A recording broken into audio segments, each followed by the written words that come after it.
How do you mourn someone who's still alive? That's the question that's been eating me alive for 3 years. The question that wakes me up at 3 a.m., drenched in sweat, reaching for a phone number I can't call. My name is Daniel Frost, and I need to tell you this story because I buried my son. I stood at his graveside in a $1,000 suit that felt like sandpaper against my skin. I threw dirt on his casket. I watched them lower him into the ground. Except I didn't. How's everyone doing today? Whether you're watching this at 2 a.m. because your own thoughts won't let you sleep, or you're on your lunch break trying to escape into someone else's problems for a while, or you're just scrolling, looking for something that feels real, you're in the right place. This story isn't fiction. I couldn't make this up if I tried. It's the kind of truth that most people are too afraid to speak out loud. The kind that makes you question everything you thought you knew about the people closest to you. What I'm about to share changed everything I thought I knew about family, about trust, about the difference between being a father and being a dad. By the end of this story, you'll understand why the worst day of my life, the day I buried my son, became the first day of actually knowing him. But I need you to hear everything, because the details matter. The small moments matter. The things I missed matter most of all. 3 years ago, I stood in front of a mahogany casket that cost more than most people's cars. The funeral home had those lilies everywhere, the white ones that are supposed to mean purity or rebirth or some other bullshit that does nothing when you're watching your child being buried. My son was 19 years old. His name was Ethan. And according to the death certificate, the coroner's report, and the police investigation, he died of an accidental overdose in a motel room 40 miles outside Seattle. I remember the exact moment they told me.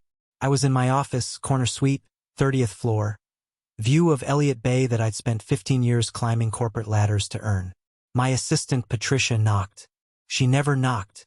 She always buzzed through the intercom because she knew I hated interruptions during quarterly reviews. But she knocked, and when I saw her face, I knew. You know how sometimes you just know? Your body knows before your brain catches up. My hands went numb. Just completely numb, like someone had cut off the circulation. "Mr. Frost," she said, and her voice cracked. Patricia had worked for me for 8 years, and I'd never heard her voice crack. "There are 2 police officers here to see you. The thing about devastating news is that time doesn't slow down like they say in movies. It speeds up. 1 second I'm reviewing profit margins. The next I'm listening to a detective with kind eyes and a terrible mustache telling me that my son is dead. We found him at the Cascade Motel," the detective said. "His name was Morrison." I remember because I kept thinking that's a last name as a first name, right? Stupid thought. But your brain does stupid things when it's trying not to shatter. The staff found him when he didn't check out. "I'm very sorry for your loss, Mr. Frost." The other officer, younger, uncomfortable, kept shifting his weight, added, "There were drugs in the room. Heroin. The medical examiner believes it was an accidental overdose. He probably didn't know how strong." "That's impossible," I said, "because it was. Ethan didn't do drugs. He was pre-med at UW. He was careful, responsible, driven. He was going to be a surgeon like his grandfather. We had a plan." "I understand this is difficult," Detective Morrison said, in that voice people use when they're trained to deal with grief. "But the evidence is clear. We found his identification, his belongings. I'm afraid there's no doubt. No doubt." I held on to those words like a life raft, even as they were drowning me. You know what's interesting? I've replayed that day 1,000 times. I've told pieces of this story to therapists who nodded and prescribed pills with names I couldn't pronounce. I've told it to my ex-wife during those surreal phone calls where we cried together despite not being able to stand in the same room for 3 years. I've told it to myself at the bottom of a bottle of scotch that cost $300 and tasted like regret. But I've never told it like this. Completely raw. No filter. No corporate speak. No pretending I had it together. And honestly, that's what this is about. Stories that don't get told because they're too real, too messy, too human. The kind of stories that make you feel less alone in your own chaos. The kind where the ending isn't neat, and the middle is all broken glass, and the beginning was a lie you didn't know you were living. The funeral was on a Thursday. I remember thinking, who has a funeral on a Thursday? But Diane, My ex-wife had insisted. She wanted it done quickly. "I can't do this, Daniel," she'd said on the phone, her voice brittle. "I can't sit here planning a funeral for our baby. I just want it over." Our baby. Ethan had been 6'2".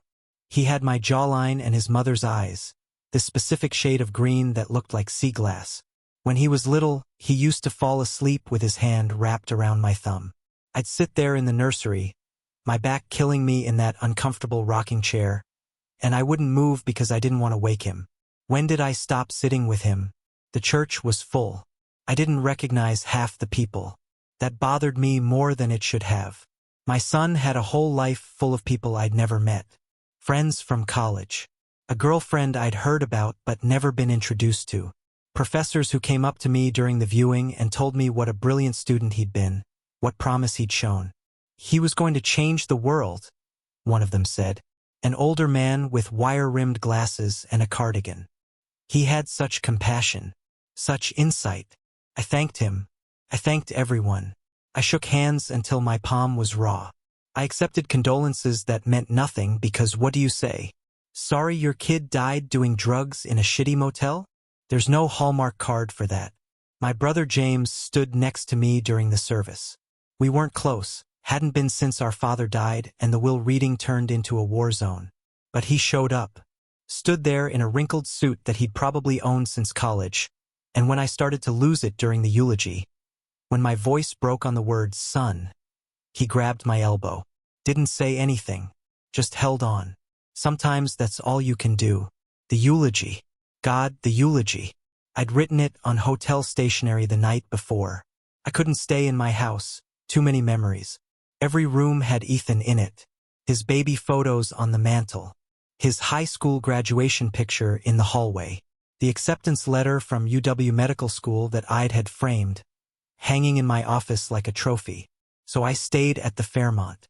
Ordered room service I didn't eat. Wrote words that felt like swallowing glass. Ethan was my son. My only child. He was brilliant and kind and he had his whole life ahead of him. He wanted to be a doctor. He wanted to help people. I couldn't finish. I stood there at the podium, looking out at all those faces, and I couldn't finish the sentence. He wanted to make me proud. That's what I couldn't say, because he already had. Every day. Even when I was too busy or too tired or too focused on quarterly earnings to notice. Diane gave the eulogy instead. She walked up, and this is the part that still haunts me. She walked up without any notes, just stood there, gripping the podium, and spoke. "My son loved breakfast cereal," she said. And people laughed nervously because who starts a eulogy talking about cereal? He would eat Lucky Charms at midnight while studying. He'd pick out all the marshmallows first and save the cereal pieces for last. And I used to tell him, "Ethan, that's disgusting, you're eating pure sugar." And he'd smile at me. You know that smile, and say, "Mom, I'm an adult. I can eat marshmallows for dinner if I want." Her voice cracked then, but she kept going. He called me 3 times a week. Every Monday, Wednesday, and Friday at 7 p.m. Set an alarm for it. Because he knew I worried. He knew I needed to hear his voice. And even when he was stressed about exams or tired from his internship or dealing with whatever problems 19-year-olds deal with, he called. Because he was good. He was so good. She looked at me then, just for a second. And I saw something in her eyes that I couldn't name. Something that felt like accusation and grief and knowledge all mixed together. "He deserved better," she said. "Better than this. Better than that motel room. Better than dying alone." The church went silent. "He deserved a father who saw him," she whispered. Then she walked away from the podium. I didn't process that. Couldn't. Filed it under things to deal with later, along with the medical examiner's report I hadn't read and the box of Ethan's belongings from the motel that I'd shoved in my closet unopened. The burial was worse than the funeral. Funerals are theater. You can pretend. You can perform grief. But at the graveside, when they lower the casket and start shoveling dirt, there's no performance. It's just raw and real and permanent. I stood at the edge of the grave. The cemetery was on a hill overlooking the Sound. Ethan would have liked that view. He used to love the water. When he was 8, we took him sailing. Just the three of us, back when we were still in us. And he stood at the bow with his arms spread wide, face into the wind, laughing. "Dad!" he'd shouted. "I'm flying." "You're flying now," I thought, staring at his casket. "Wherever you are." The priest said something about ashes to ashes. The funeral director handed me a rose to throw on the casket. I held it so tight a thorn cut my thumb. Watched the blood well up, bright red against my skin. Felt nothing. That's the thing they don't tell you about grief. Sometimes it's not tears and screaming. Sometimes it's just empty. A hole where a person used to be. A silence where their voice should be. A phone that doesn't ring on Monday, Wednesday, and Friday at 7 p.m. People started leaving. Diane left first, supported by her sister. Didn't look at me. James squeezed my shoulder and murmured something about meeting me at the house. The crowd thinned, and I stood there. Just stood there as the cemetery workers waited at a respectful distance with their shovels. As the sun started to set. As the wind picked up and carried the smell of fresh-cut grass and earth. That's when I broke. Not crying. Not yet. Just this sound came out of me. This animal sound that I didn't know I could make. And I sank down onto my knees in my $1,000 suit and I pressed my hands into the dirt at the edge of the grave. "I'm sorry," I whispered. "Ethan, I'm so sorry. I should have been there. I should have known. I should have." "What? Should have what?" "Watched him every second? Followed him to college? Checked his dorm room for drugs like some paranoid helicopter parent? I should have seen him." That's what Diane meant. I should have actually looked at my son and seen who he was, not who I needed him to be. I don't know how long I knelt there. Long enough that my knees ached. Long enough that the cemetery workers started shifting uncomfortably. Long enough that the sun dropped below the horizon and the cemetery lights clicked on. And then I heard it. A voice behind me. Quiet. Male. Unfamiliar. "You buried the wrong child." I froze. Completely froze. Hands still pressed into the dirt. Knees on the ground. Every muscle locked. "You buried the wrong child." For a second, maybe longer, I thought I'd hallucinated it. Grief does that, right? Makes you hear things. See things. My therapist later would tell me it's called a grief hallucination and it's completely normal. But this didn't feel like a hallucination. I turned my head. There was a man standing about 10 feet behind me. Mid-30s maybe. Thin build. Wearing jeans and a dark jacket. Baseball cap pulled low. The cemetery lights created shadows across his face that made it hard to see his features clearly. But I could see his eyes. They were watching me with this intensity that made my stomach drop. "What did you say?" My voice came out hoarse. He didn't move. Didn't step closer or back away. Just stood there with his hands in his pockets. Looking at me the way you'd look at a car accident. Like he knew something terrible and wasn't sure if he should tell you. "I said you buried the wrong child, Mr. Frost." The use of my name sent ice through my veins. "Who are you?" I pushed myself up. Dirt under my fingernails, knees weak. "What the hell are you talking about?" "Someone who knows the truth." He glanced at the grave, then back at me. "The body in that casket isn't your son." The cemetery spun. Actually spun. I grabbed the headstone next to me for balance. "Get away from me." But it came out wrong. Not angry. Not forceful. Desperate. Because some part of me, some sick, grief-destroyed part, wanted him to keep talking. "This is sick. You're sick. I don't know what kind of—" Ethan Frost is alive. For words. For impossible words that made my heart stop and restart in the space between breaths. "That's not funny." My hands were shaking now. "That's not, you're lying." The police identified him. His ID was there. His belongings. They did I couldn't remember if they'd done a DNA test. Did they do DNA tests for obvious cases? They confirmed it. They confirmed that a 19-year-old male overdosed in that motel room. They confirmed his ID was present. They didn't confirm it was Ethan. The man finally moved, taking a step closer. In the light I could see he had a thin scar across his left cheek. "Think about it. Did you see the body?" "At the funeral home," I said. But even as the words left my mouth, I remembered. Closed casket.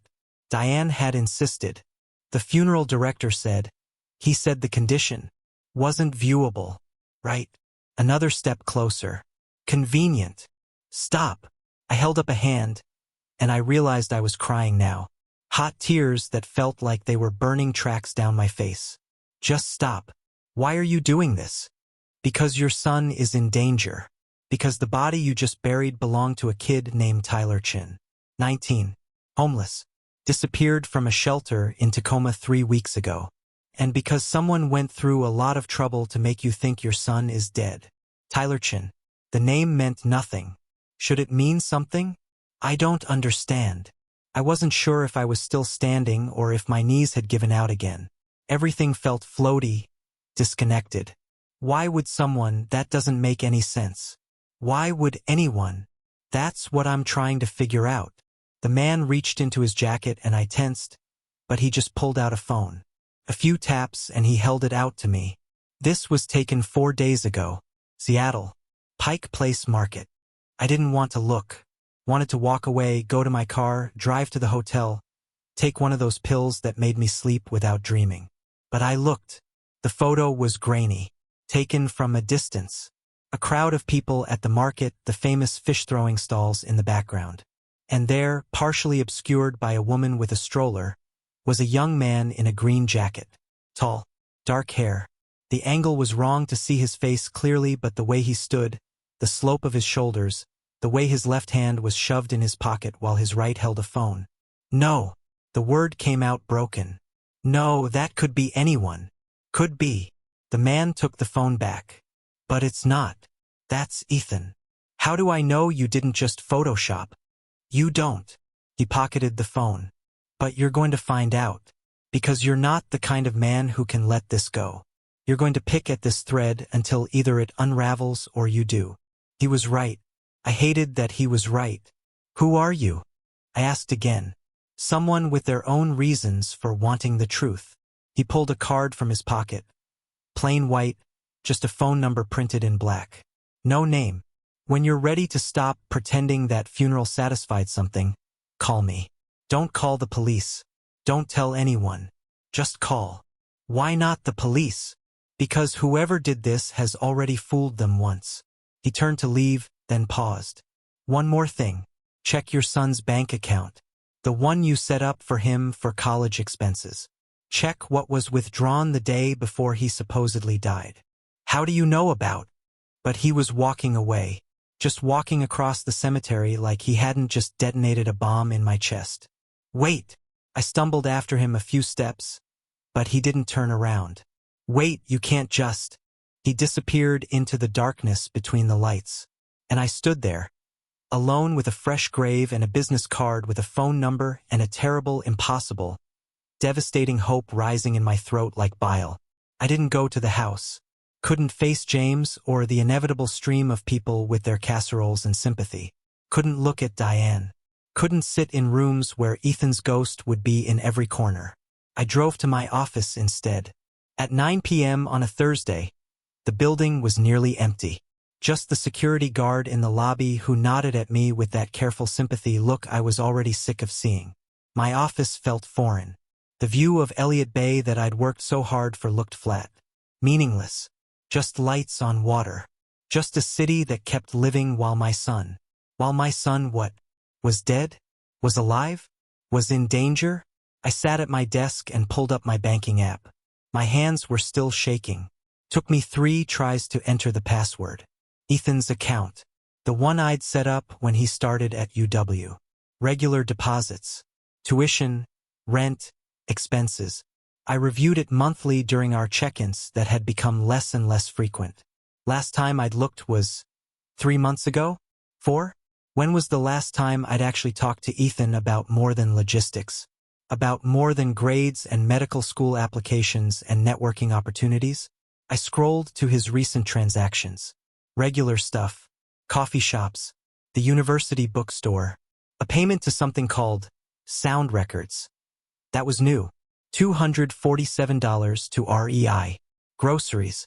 And then, 2 days before his death, $15,000 withdrawn. Cash. I stared at the number. $15,000. In cash. From an ATM I checked the location somewhere in Tacoma. Ethan didn't have ATM access to that account. I'd set it up as transfer only. He had his own checking account that I transferred his monthly allowance into. How did he? I dug deeper. Found the authorization. Made from my laptop. My IP address. My credentials. But I hadn't done it. I would have remembered authorizing $15,000. My office suddenly felt too small. The walls were too close. I couldn't get enough air. This was real. That stranger at the cemetery was right. Something was wrong. Something had been wrong, and I'd been too buried in work and grief and my own comfortable illusions to see it. I grabbed my phone. Diane's number was third on my favorites list. Right after my assistant and my brother. Used to be first. Used to be the only number I needed. She answered on the first ring. Daniel. Her voice was rough. She'd been crying. I need to ask you something. I tried to keep my voice steady. At the funeral home, when you insisted on a closed casket. Daniel, please don't. Just answer me. Why? Silence. Then, they told me his face was... They said the drugs, the way he'd been lying there for hours before they found him. Daniel, they said we wouldn't want to remember him that way. Who told you? Who specifically? The funeral director, Mr. I don't remember his name. The one who handled everything. Did you ask to see him? More silence. Longer this time. Diane, did you ask to see the body? I couldn't. Her voice broke. I couldn't look at my baby like that. I couldn't. Neither did I. The realization hit like a punch. Neither of us actually saw him. What are you saying? I looked at the computer screen. At the $15,000 withdrawal. At my son's spending history that showed a person I didn't know. Sound records. Right. Places I'd never heard him mention. I'm saying we need to talk. In person. Right now. It's almost 10 p.m. I can't. James is here and my sister and I'm exhausted, Daniel. I can't do another postmortem of our marriage or our parenting or... This isn't about us. I grabbed the business card from my pocket. Plain white. Black numbers. This is about Ethan. And I think... Diane, I think something's wrong. Something's wrong. Her voice went sharp. Our son is dead. That's what's wrong. Is he? The question hung there. What? Is he dead? Did you see him? Did you identify the body? The police said his ID was there.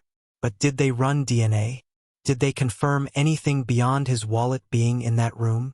Daniel, you're not making sense. You're in shock. You need to. Someone withdrew $15,000 from his college account 2 days before he died. Cash. From Tacoma. I didn't authorize it. Did you? No. But he must have. Maybe he had some kind of emergency. And then died of an overdose? Come on, Diane. You know our son. Did Ethan do heroin? I don't know. The words came out strangled. I thought I knew him, but clearly I didn't. Clearly he had a whole life we knew nothing about. Clearly I failed him as a mother. I'm not trying to... Look. Just meet me somewhere. Anywhere. We need to figure this out. Figure what out? Daniel, listen to yourself. You sound like... Like what? Like a grieving father who just realized he doesn't know anything? Like someone who's starting to think we were lied to? I was on my feet now, pacing. A man approached me at the cemetery. Tonight. After everyone left. What man? I don't know. But he said, Diane, he said we buried the wrong person. He said Ethan is alive. And he showed me a photo that looked like...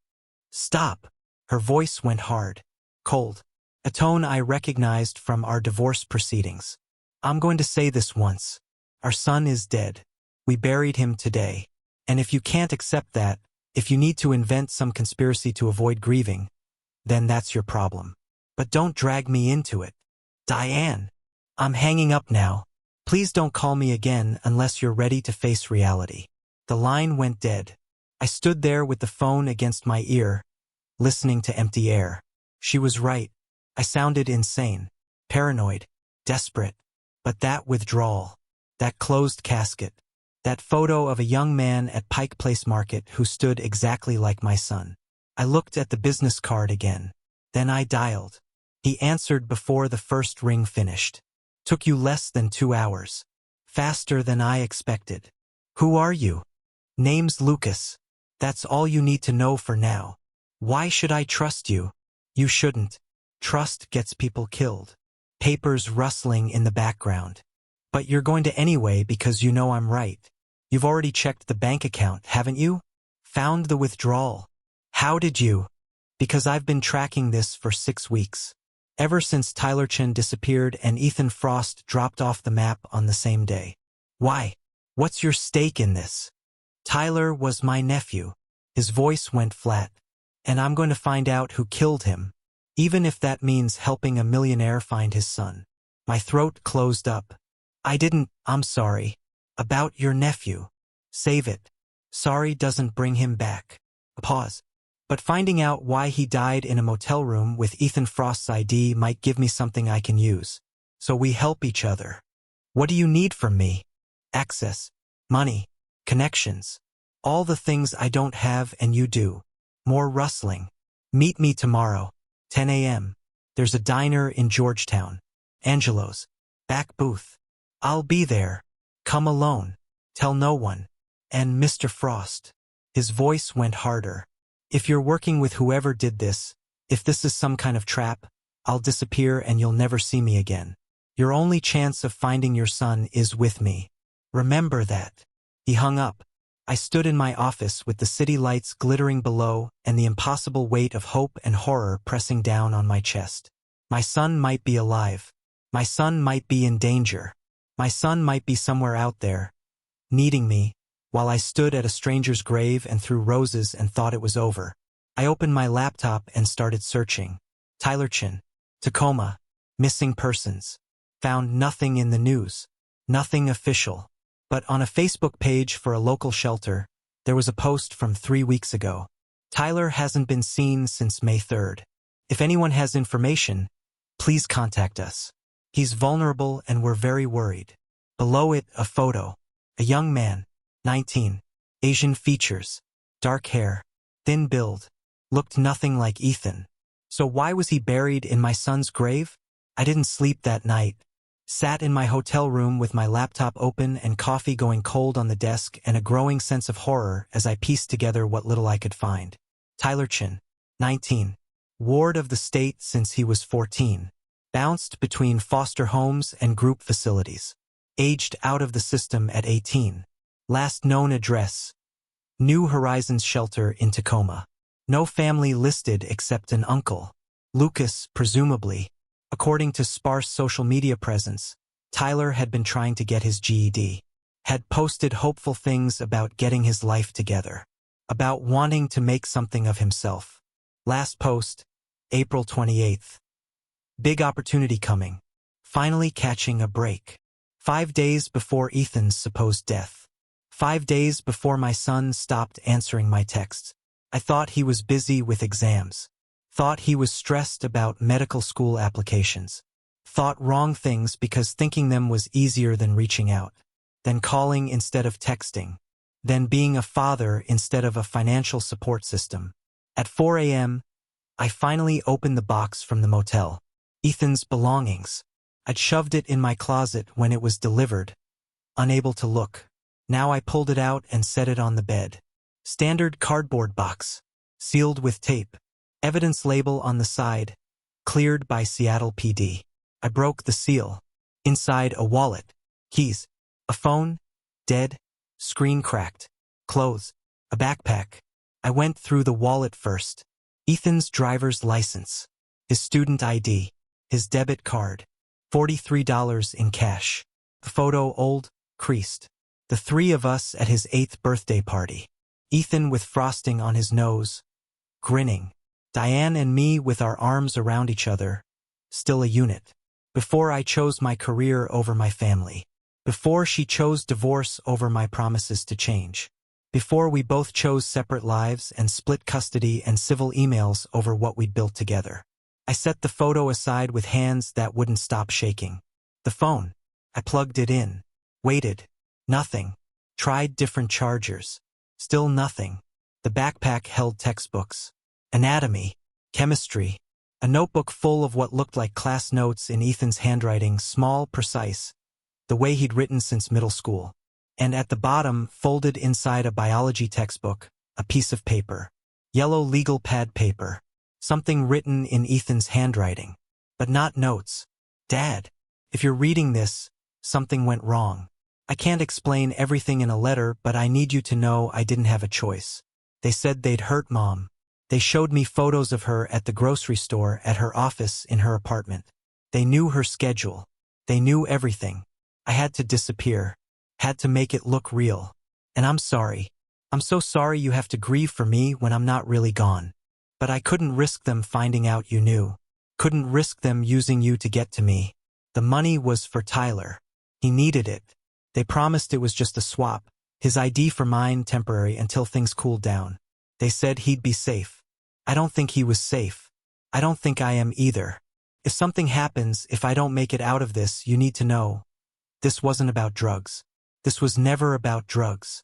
It was about what I found. What I knew. What they couldn't risk getting out. Dr. Richard Hartley at UW Medical Center. Start there. I love you, Dad. I'm sorry I couldn't be what you wanted, but I tried to be what was right. The paper crumpled in my grip. I read it again, and again, and then I was moving, grabbing my phone, dialing Lucas's number even though it was 4:37 a.m. He answered immediately. What? Ethan left a letter. He knew something. Someone threatened my ex-wife. Made him fake his death. The words tumbled out. He mentions Tyler, said they promised Tyler would be safe. Said it was just a swap. And there's a name. Dr. Richard Hartley at UW Medical. Silence. Then, send me a photo of the letter. I did. Heard him breathing on the other end as he read it. This changes things, he said finally. What things? The timeline. Tyler wasn't just in the wrong place at the wrong time. He was part of it. Paid to swap identities. His voice went tight. $15,000. That's what my nephew was worth to them. Lucas. No. Don't apologize. Don't say you're sorry. Just tell me. Are you in this now? All the way? Because if we're doing this, if we're going after whoever killed my nephew and made your son disappear, there's no backing out once we start. I looked at the letter in my hand. At Ethan's handwriting. At words that meant my son had been terrified and alone and trying to protect his mother and probably feeling like he had no one he could turn to. Not even me. Especially not me. Because when had I ever been someone he could turn to? When had I ever put him first? When had I ever been more than a checkbook and expectations? I'm in, I said. Whatever it takes. I'll pay any price. Burn any bridge. Destroy anyone who needs destroying. Good. Keys jingling. I'll move up our meeting. Angelo's Diner. 6 a.m. Don't be late. I won't. And Mr. Frost? Bring that letter. We're going to need it. Angelo's Diner was the kind of place that smelled like burnt coffee and broken dreams. Cracked vinyl booths. Fluorescent lights that flickered. A waitress who looked like she'd given up on life around the same time the restaurant gave up on cleanliness. Lucas was already there when I arrived at 5:53 a.m. Back booth like he'd said. Nursing black coffee and looking like he'd slept as much as I had. Which was to say, not at all. I slid into the booth across from him. Up close, in better light, I could see he was younger than I'd thought. Early 30s. The kind of lean that came from genetics, not gyms. His eyes were bloodshot but sharp.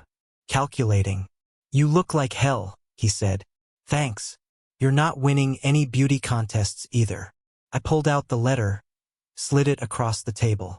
This was hidden in his biology textbook. Lucas read it. Once. Twice. His jaw tightened with each pass. Tyler needed money, he said quietly. Kid had nothing. System chewed him up and spit him out. And someone offered him 15 grand to swap IDs with a rich college kid for a few weeks. He looked up at me. Easiest money he'd ever seen. Probably thought it was his way out. The letter says they promised he'd be safe. Yeah. And my nephew's dead. Lucas folded the letter carefully, like it was evidence, which I guess it was. Whatever your son stumbled into, it was big enough to kill for. Big enough to threaten your ex-wife. Big enough to make a 19-year-old pre-med student fake his own death. The waitress appeared with a coffee pot. Poured without asking. Walked away without speaking. I wrapped my hands around the cup. The heat felt good. Real. Something to ground me while my entire reality kept shifting. Dr. Richard Hartley, I said. That name mean anything to you? Lucas pulled out his phone. Typed. Scrolled. Richard Hartley, Chief of Surgery at UW Medical Center. Age 57. Graduated Johns Hopkins. Published extensively. Sits on multiple boards. Married. 2 kids. He kept scrolling. Looks clean. But then again, they always do until they don't. Ethan was doing an internship at UW Medical this semester. Part of his pre-med requirements. Under Hartley? I don't know. The admission tasted bitter. I didn't ask. He'd send me updates. Internship's going well, learning a lot. And I'd respond with good. Keep it up. While I was in meetings or on planes or anywhere except present in his life. Lucas studied me. Guilt's not useful right now. Save it for therapy. Thanks. I'll add that to the list. I'm serious. He leaned forward. You want to find your son? Then you need to be sharp. Focused. Guilt makes you sloppy. Makes you emotional. Makes you the kind of target these people can manipulate. These people. You keep saying that. Who are we talking about? Don't know yet. But they have resources. Connections. Enough pull to make a body disappear into the system as your son without anyone questioning it too hard. He tapped the table. That takes money and power. The kind you don't get by accident. You think Hartley's running something. I think your son found something while working at that hospital. Something bad enough that someone decided he couldn't be allowed to talk about it. And I think they used Tyler. A vulnerable kid with no family, no connections, no one who'd fight too hard to find him, as a convenient body double. The coffee turned to acid in my stomach. So what do? We dig. Carefully. Lucas pulled out a small notebook. Actual paper, not digital. Tell me about your ex-wife. The threats Ethan mentioned. Diane. We divorced 3 years ago. She's a paralegal at Hutchins and Boyd downtown. Lives in Capitol Hill. Alone. I tried to remember the last time we'd talked before the funeral. Really talked. She and Ethan were close. Closer than he and I were. Because you were busy building an empire. It wasn't a question. Didn't need to be. Something like that. I said. Could she be involved? What? No. Absolutely not. You sure? Because ex-wives have motives. Financial settlements. Custody battles. Old resentments. I'm sure. I cut him off. Diane loved Ethan more than anything. She'd never do anything to hurt him. Even if she thought she was protecting him, that stopped me. Would she? If someone convinced her the only way to keep Ethan safe was to fake his death, would Diane go along with it? I need to talk to her, I said. Not yet. Lucas held up a hand. If she's involved, even tangentially, tipping her off could warn whoever's running this. And if she's not involved, bringing her in puts her at risk. He tapped the letter. Ethan was trying to protect her. Let's honor that until we know more. So what? I just let her think our son is dead? For now? Yes. His eyes were hard. I know it's brutal, but we're playing against people who killed my nephew and made it look like your son's overdose. They're not going to hesitate to tie up loose ends if they think we're getting close. I wanted to argue. Wanted to tell him he was wrong, that we needed to bring in the police, the FBI, someone with actual authority and resources. But the letter said not to. Ethan had written those words knowing they might be the last thing he ever said to me. And he'd been clear. This wasn't about drugs. This was about something bigger.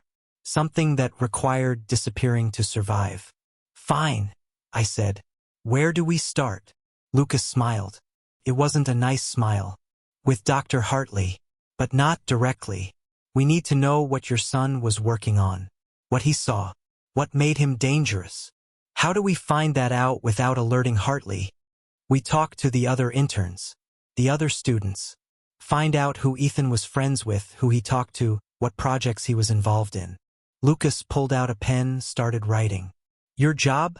Get me access to UW Medical.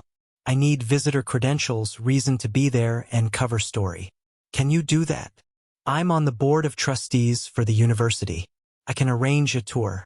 Say I'm considering a major donation to the medical program. Perfect.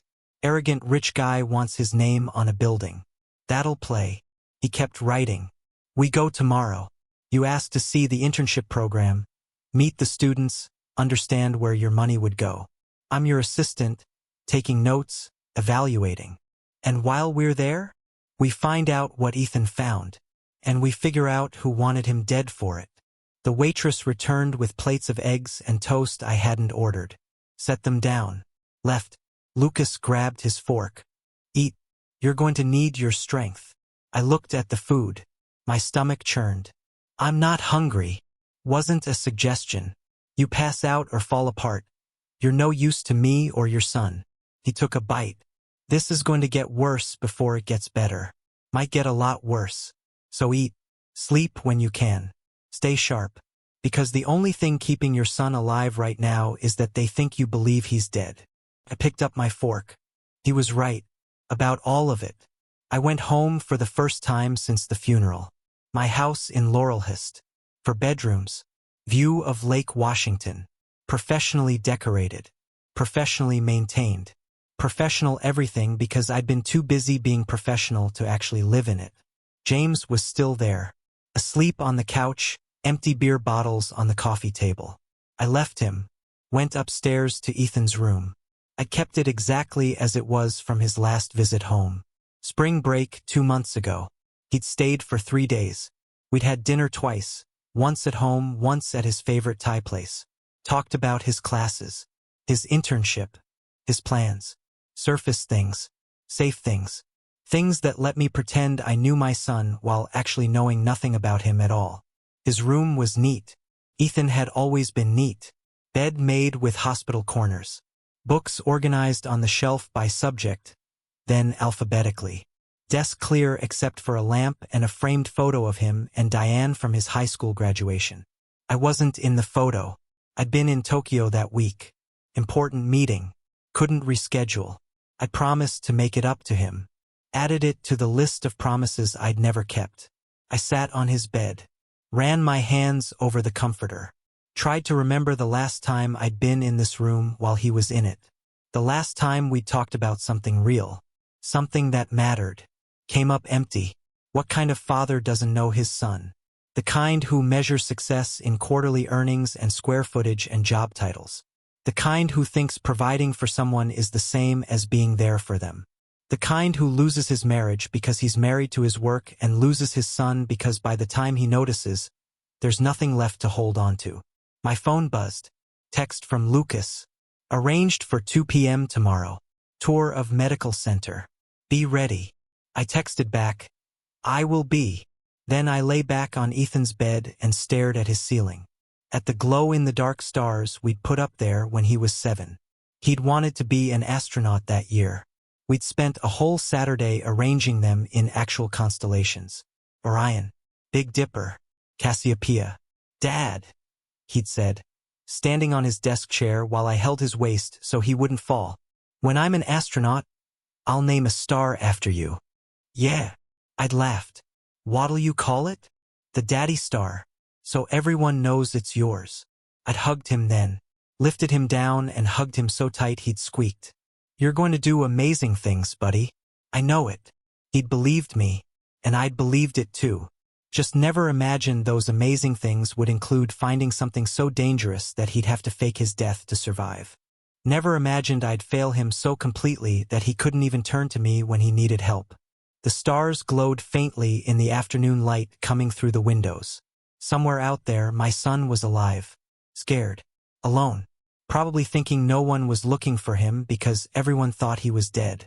But I was looking, and I wasn't going to stop until I found him. Even if I had to burn down everything I'd built to do it. The UW Medical Center sprawled across the northeast corner of campus like a concrete fortress. 15 stories of glass and steel where miracles and mistakes happened in equal measure, usually separated by nothing more than a doctor's judgment call or a nurse's double check. I'd been here before, donated to their capital campaign. My name was on a plaque in the lobby somewhere. Daniel Frost, benefactor. $25,000 for the privilege of pretending I cared about something other than the tax write-off. Now I stood in that same lobby with Lucas beside me, wearing a visitor badge and a mask of wealthy indifference I'd perfected over 20 years of corporate negotiations. Mr. Frost. A woman in her 40s approached, hand extended. Professional smile. Administrator written all over her. I'm Karen Delacroix, Director of Development. We're so pleased you're interested in supporting our internship program. I shook her hand. Firm grip. Just long enough. I believe in investing in the future of medicine. My son. I let my voice catch, just slightly. He wanted to be a surgeon. Before the accident. Her expression shifted to practiced sympathy. I'm so sorry for your loss. I read about it in the notices. Such a tragedy. Thank you. I gestured to Lucas.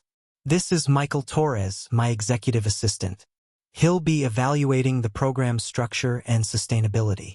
Lucas nodded. Stayed quiet. We'd rehearsed this. He was the silent observer, the note-taker, invisible until he needed to be otherwise. Of course. Karen's heels clicked on the polished floor as she led us toward the elevators. We're incredibly proud of our internship program. We take 30 students a year, all pre-med, all exceptional. They work directly with our surgeons, observing procedures, assisting with patient care, learning what it really means to be a physician. The elevator doors opened. We stepped inside. I'd like to understand where the gaps are, I said. Where additional funding could make the most impact. Well, currently our biggest challenge is research access. The interns want hands-on experience with clinical trials, new procedures, cutting-edge treatments. But we're limited by facility constraints and... She paused as the elevator stopped on the 7th floor. Actually, Dr. Hartley could explain this better than I can. He oversees the internship program. My pulse jumped. Lucas's hand twitched toward his pocket, his tell when something important happened. Dr. Richard Hartley? I kept my voice neutral. Yes. He's finishing rounds but agreed to meet with you. Karen led us down a corridor that smelled like antiseptic and filtered air. He's one of our most distinguished surgeons. Pioneer in minimally invasive cardiac procedures. Published over 100 papers. And maybe involved in whatever my son discovered, I thought. We stopped outside a door marked Conference Room B. Wait here. I'll let him know you've arrived. Karen disappeared inside. The moment she was gone, Lucas leaned close. Stay calm. Let him lead. Just observe. I know the plan. Knowing and executing are different things. This man might be responsible for Tyler's death. For your son's disappearance. His voice was barely audible. Don't let him see that you know. The door opened. Dr. Richard Hartley looked exactly like his photos. Tall, trim, silver hair styled to perfection.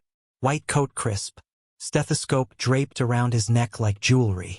The kind of man who'd been handsome once and aged into distinguished. Mr. Frost. His handshake was confident. Surgeon's hands, steady, clean nails, no rings. I'm terribly sorry about your son. Ethan was one of our brightest interns. Was past tense. Like Ethan had never existed beyond that motel room. Thank you, I managed. He spoke highly of this program. Did he? I didn't actually know. Ethan had mentioned the internship in passing. I said that's great and gone back to reviewing expense reports. He had real potential. Hartley gestured for us to sit. The conference room had windows overlooking the city, probably used to impress donors. Brilliant mind, careful hands. The kind of student who makes you excited about the future of medicine. What was he working on? I asked. Specifically, I'd like to understand what captured his interest. Hartley's expression didn't change, but something flickered in his eyes. Brief, calculated. He rotated through several departments. Surgery, of course, cardiology, emergency medicine, standard internship structure. He leaned back. Was there a particular area you're interested in funding? Deflection. Smooth. Professional. I'm interested in understanding what my son's last months were like. I met his gaze. What he was passionate about. What he was learning. I realize I didn't ask enough questions while he was alive. I'd like to correct that now. Of course. Hartley nodded slowly. Ethan showed particular interest in our clinical research. We're conducting several trials here, cancer therapies, cardiac procedures, regenerative medicine. He assisted with data collection, patient monitoring. Very eager to understand the research process. Which trials specifically? Another flicker. Several. I'd have to check his schedule. Lucas spoke for the first time. Could we get copies of those schedules? Mr. Frost is considering establishing a scholarship in his son's name. It would be helpful to understand which programs aligned with Ethan's interests. Good. Reasonable request. Hard to deny. Hartley's smile tightened. I'll have my assistant pull those records. Though I should mention, some of our research protocols are confidential. Patient privacy, proprietary procedures. I may not be able to share everything. I understand. I didn't, but I said it anyway. Perhaps we could meet with the other interns? Get their perspective on the program? I imagine they worked closely with Ethan. Unfortunately, most of our interns are in clinical rotations right now. Very demanding schedules. Hartley stood. But I'd be happy to arrange something. Karen, could you coordinate that? Karen, who'd been sitting quietly taking notes, nodded. Of course. Excellent. Hartley checked his watch. I apologize, but I have surgery in 20 minutes. Mr. Frost, it's been a pleasure. Please let us know how we can honor Ethan's memory. He was ending the meeting. Politely. Firmly. We hadn't learned anything useful. Actually, I said, staying seated, I'd love a quick tour of the facilities. See where Ethan spent his time. The surgical wing, the research labs. If it's not too much trouble. Hartley hesitated. Just a fraction of a second. But I saw it. That can certainly be arranged. Though perhaps on another visit, when I can give you my full attention. I'm only in town for today. I stood now, using height and presence. Boardroom tactics. Flying to San Francisco tonight for meetings. If we could just do a quick walkthrough. 15 minutes. Karen jumped in. Dr. Hartley, I could show them around. Just the public areas, of course. No. The word came out sharp. Hartley caught himself, softened. What I mean is, Karen, you have that meeting with the board at 3. I wouldn't want you to miss it. It's not until. I'll handle this. Hartley's smile was back, but it looked painted on. Mr. Frost, if you'll follow me. Torres, you as well. Let's make this quick. He was rattled, trying not to show it. But something about our visit was making him uncomfortable. Good. The surgical wing was exactly what you'd expect. Operating rooms with observation windows. Prep areas. Recovery rooms. Hartley narrated like a tour guide, pointing out equipment and explaining procedures. But he was walking fast, moving us through quickly. Too quickly. This is where Ethan would have observed surgeries, Hartley said, gesturing to an observation gallery. All our interns spend significant time here, learning from practitioners. Can we go inside? I asked. One of the operating rooms? They're in use. Sterile environments. He was already moving toward the exit. Perhaps the research wing would be more. That would be perfect. Lucas pulled out his phone, pretended to check something. Mr. Frost specifically wanted to see the clinical trials division. Hartley stopped walking. The silence stretched. The research wing is restricted access, he said finally. Patient privacy regulations. I'm sure you understand. Of course. I smiled. Though I imagine for a potential 7-figure donation, exceptions can be made? 7 figures. I hadn't planned to say that, but I needed to see what Ethan had seen. Needed to understand what he'd found. And money was the only language men like Hartley spoke fluently. His expression shifted. calculation happening behind those distinguished eyes. Let me see what I can do. He pulled out his phone, made a call, turned away slightly. Margaret? Richard Hartley. I need access to Research Wing C for 2 guests. 15 minutes. Yes, potential major donor. Thank you. He hung up. Follow me. Research Wing C was different. Quieter. Older. Tucked in the back of the building like an afterthought. The fluorescent lights flickered occasionally. The paint on the walls was yellowed. This section is scheduled for renovation next year, Hartley explained as he swiped his badge at a security door. It houses some of our ongoing clinical trials. Not as glamorous as the new surgical wing, but where important work happens. The door clicked open. Inside was a corridor lined with doors. Small windows in each. Room numbers. Some had patient names on whiteboards outside. Our trial participants stay here during treatment periods, Hartley continued. Allows us to monitor them closely, adjust protocols, ensure safety. I looked through one of the windows as we passed. A man in his 60s, hooked up to N4, sleeping, normal hospital room, nothing unusual. What kind of trials? Lucas asked. Various. Hartley's pace had picked up again. Cancer treatments, cardiac interventions, neurological therapies. We work with pharmaceutical companies, medical device manufacturers, standard research hospital work. We passed another room. Woman in her 40s, awake, staring at the ceiling. Another room, empty, equipment covered in plastic. This is where Ethan worked? I asked. Sometimes. The interns rotate through all departments. Hartley stopped at the end of the corridor. This is really all there is to see. Patient rooms, observation stations, data collection points. I'm afraid it's not very exciting. But Lucas was looking at something. A door at the very end. Different from the others. Heavy. No window. Keycard access panel with a second biometric scanner. What's through there? He asked. Storage. Medical supplies. Too quick. Nothing relevant to the internship program. Medical supplies need biometric security? I kept my voice casual. Hartley's jaw tightened. Some of our pharmaceutical inventory is strictly controlled. DA regulations. You understand. I understood that he was lying. Whatever was behind that door was what Ethan had found. Of course. I checked my watch. Made a show of it. I think we've seen enough. Thank you for your time, Dr. Hartley. This has been very informative. Relief washed over his face. My pleasure. Karen can help you with the donation paperwork whenever you're ready. We walked back through the security door, down the corridor, into the elevator. Hartley rode down with us, chatting about the hospital's plans, their vision, their needs. I nodded in the right places, said the right things, but my mind was on that locked door, and on my son who'd seen what was behind it. That went well, Lucas said once we were back in my car. I pulled out of the parking garage, hands tight on the wheel. He's hiding something. Obviously. Lucas was typing on his phone. That research wing, the secure door.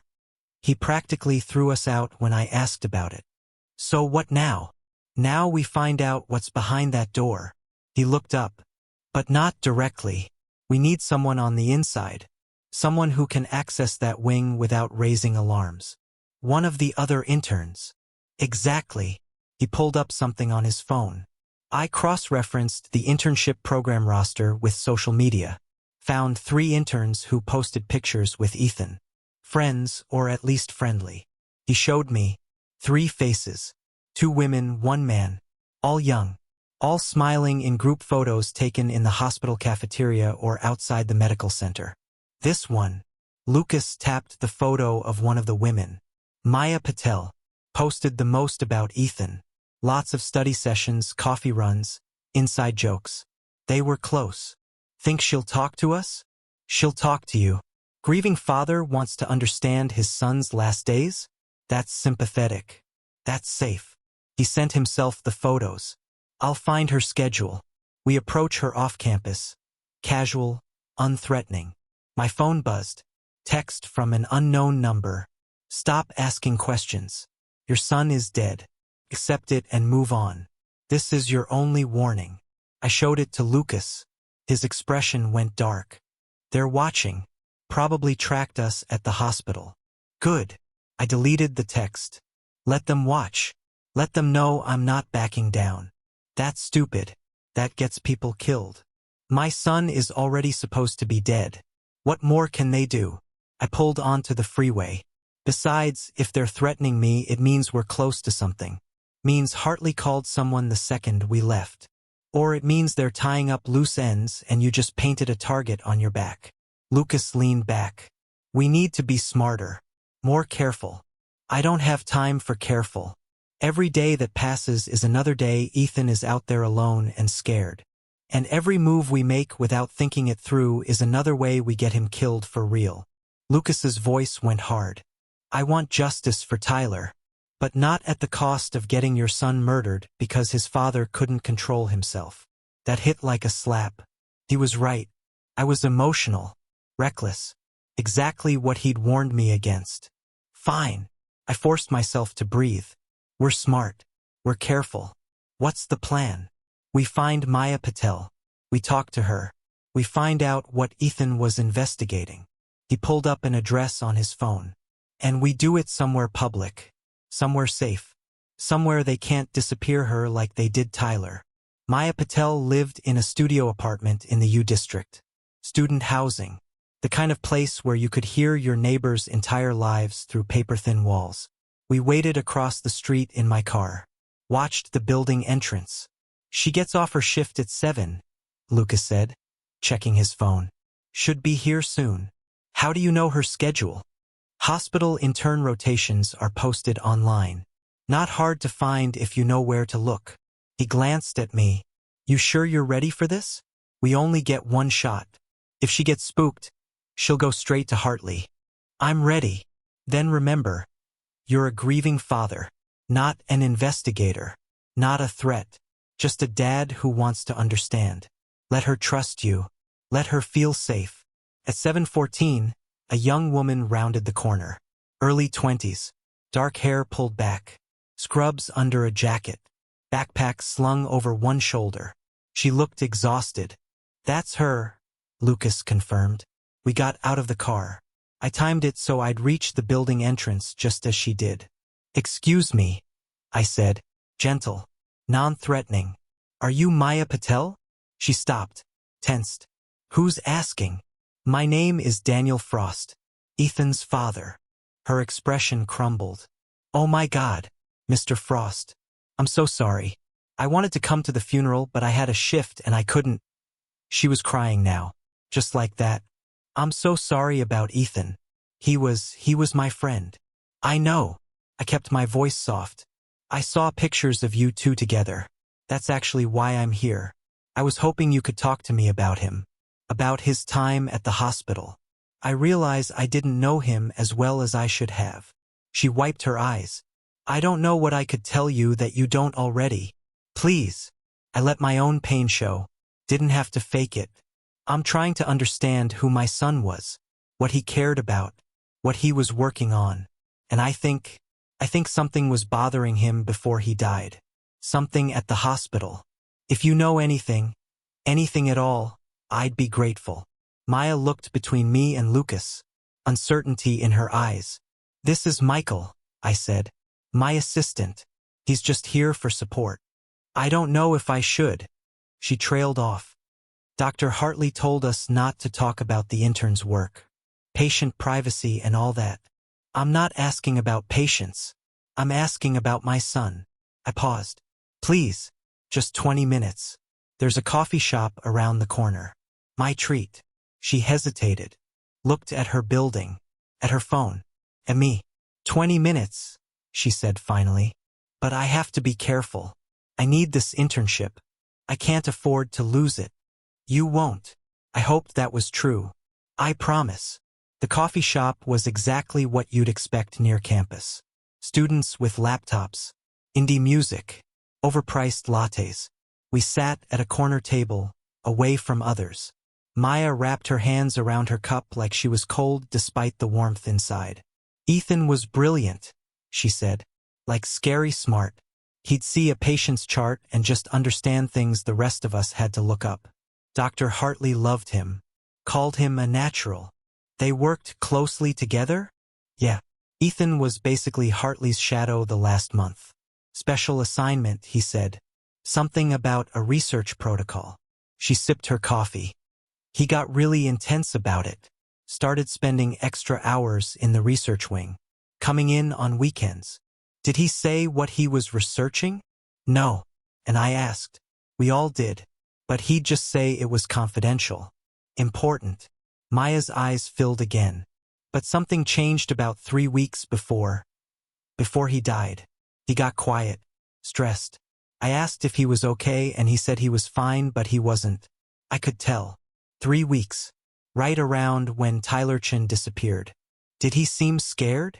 Lucas asked quietly. Maya nodded. Paranoid even. He kept looking over his shoulder.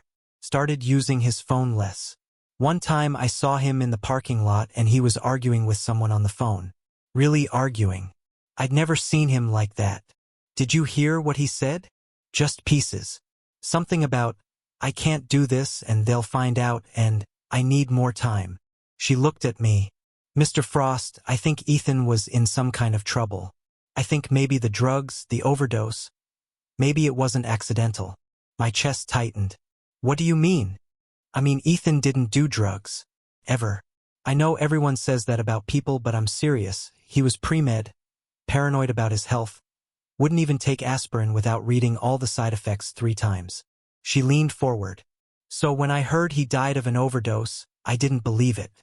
Still don't. Did you tell anyone? The police. I tried. Called the detective on the case. Morrison, I think. He said grief makes people see conspiracy where there isn't any. That even good kids make bad choices. Her voice went bitter. So I dropped it.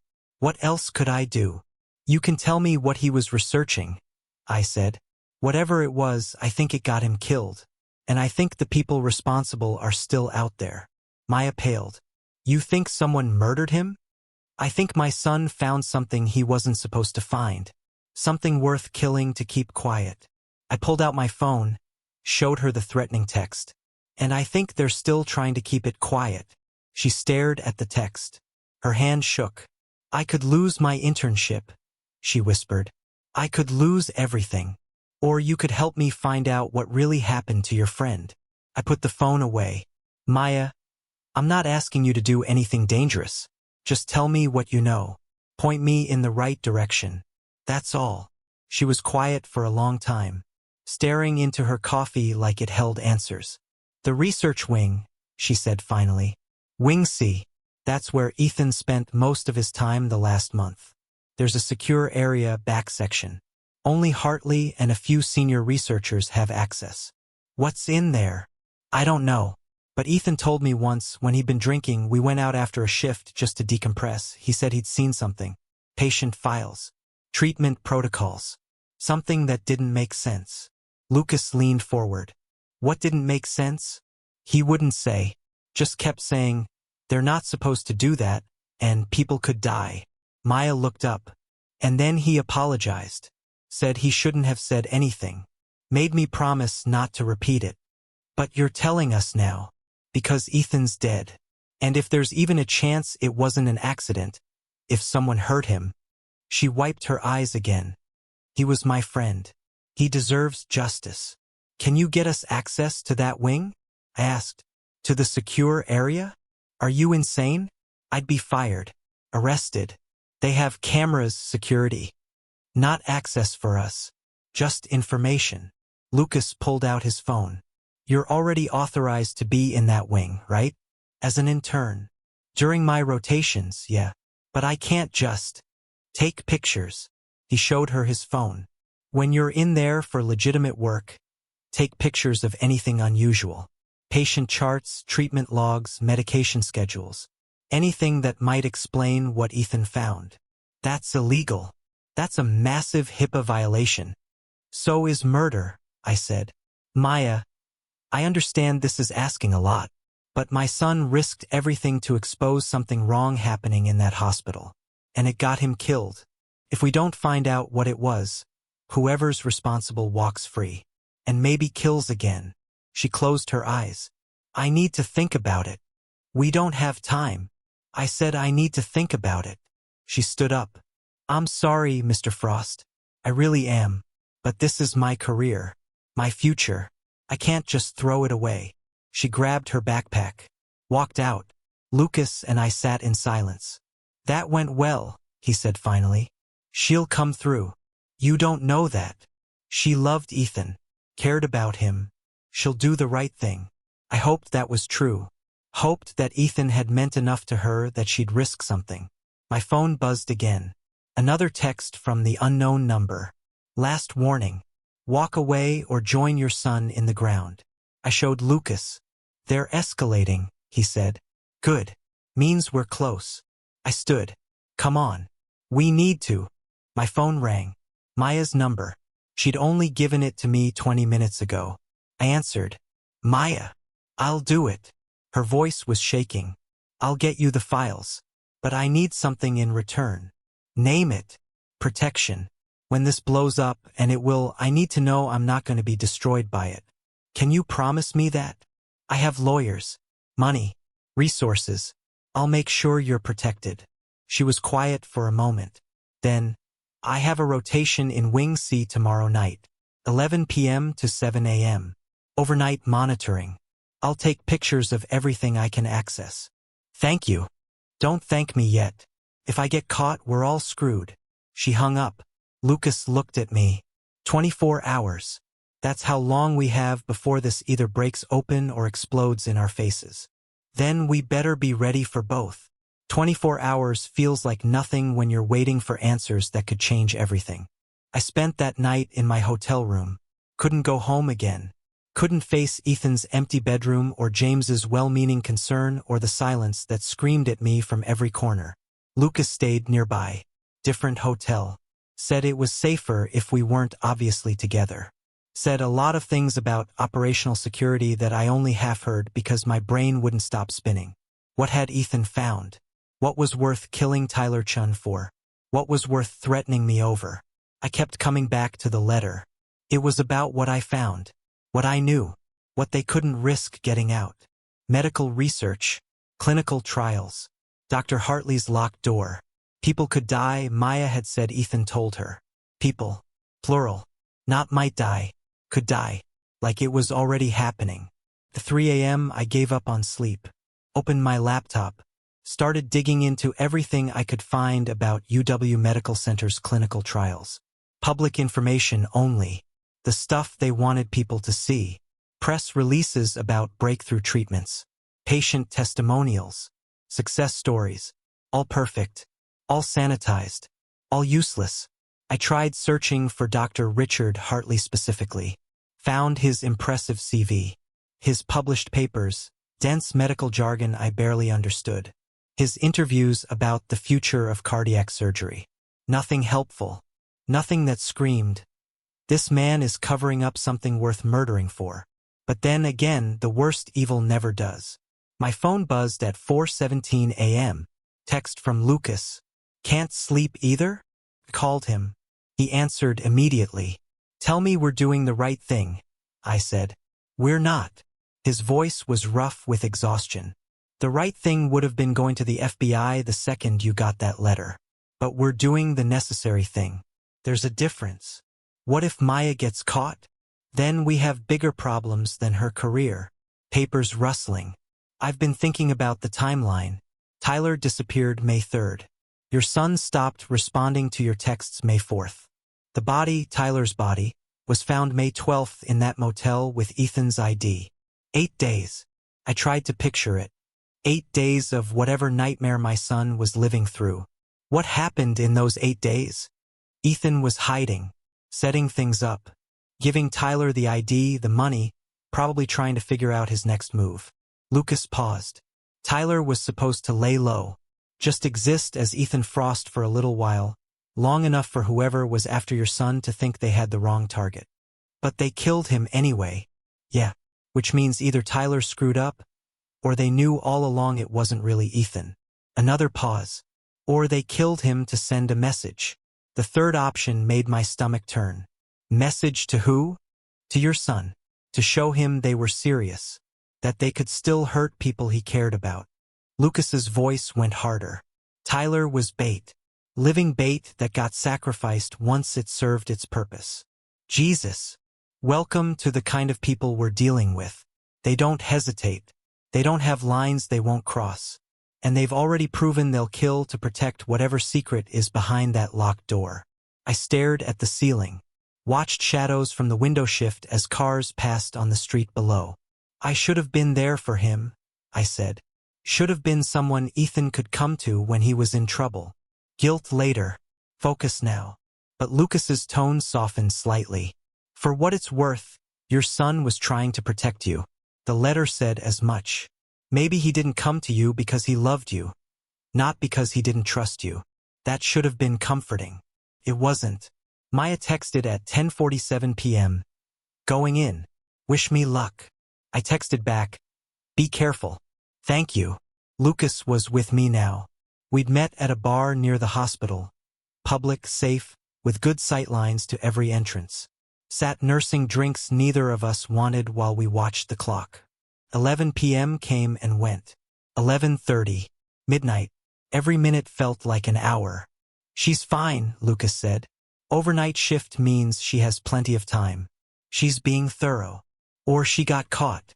Then we'd know. They'd call you. Use her as leverage. He checked his phone. No news is good news. At 12:43 a.m., my phone lit up. Maya's number. But not a call. A message. And then another. And another. Pictures. Dozens of them. Loading one after another. Patient charts. Treatment logs. Medication schedules. Handwritten notes in margins. She did it. I breathed. Lucas was already pulling out his laptop. Send them to me. Now. I forwarded everything as it came in. Lucas opened each image, zooming in, studying details. What am I looking at? I asked. Clinical trial records. Protocol violations. And, he stopped. Zoomed in further on one image. Oh, that's not good. What? He turned the laptop toward me. The image showed a patient chart. Male 58. Cancer diagnosis. Enrolled in experimental treatment protocol. Treatment dates listed. Dosages. Observations. And at the bottom, in small handwriting, dosage exceeded protocol maximum. Patient expired March 15th. COD listed as disease progression. Expired. I felt cold. They killed him. They overdosed him. Deliberately. And then covered it up by blaming the cancer. Lucas pulled up another image. Same handwriting. Different patient. Here. And here. And here. For patients. All similar notes. All dead. Why? The question came out hoarse. Why would they deliberately kill their own trial patients? Data manipulation. Lucas was typing now, cross-referencing something. Look at the trial numbers. These patients were in the control group. The ones who weren't supposed to show improvement. I don't understand. Clinical trials need failures to prove success. If your experimental treatment is supposed to save lives, you need a control group that dies on schedule to compare against. He pulled up more images. But what if your experimental treatment doesn't work as well as you need it to? What if the survival rates aren't high enough to get FDA approval? Understanding hit like a punch. You fake it. Kill the control group faster. Make your treatment look more effective by comparison. Exactly. And if you're Richard Hartley, sitting on a treatment that could be worth billions if it gets approved, you do whatever it takes to make that happen. Lucas's face was grim.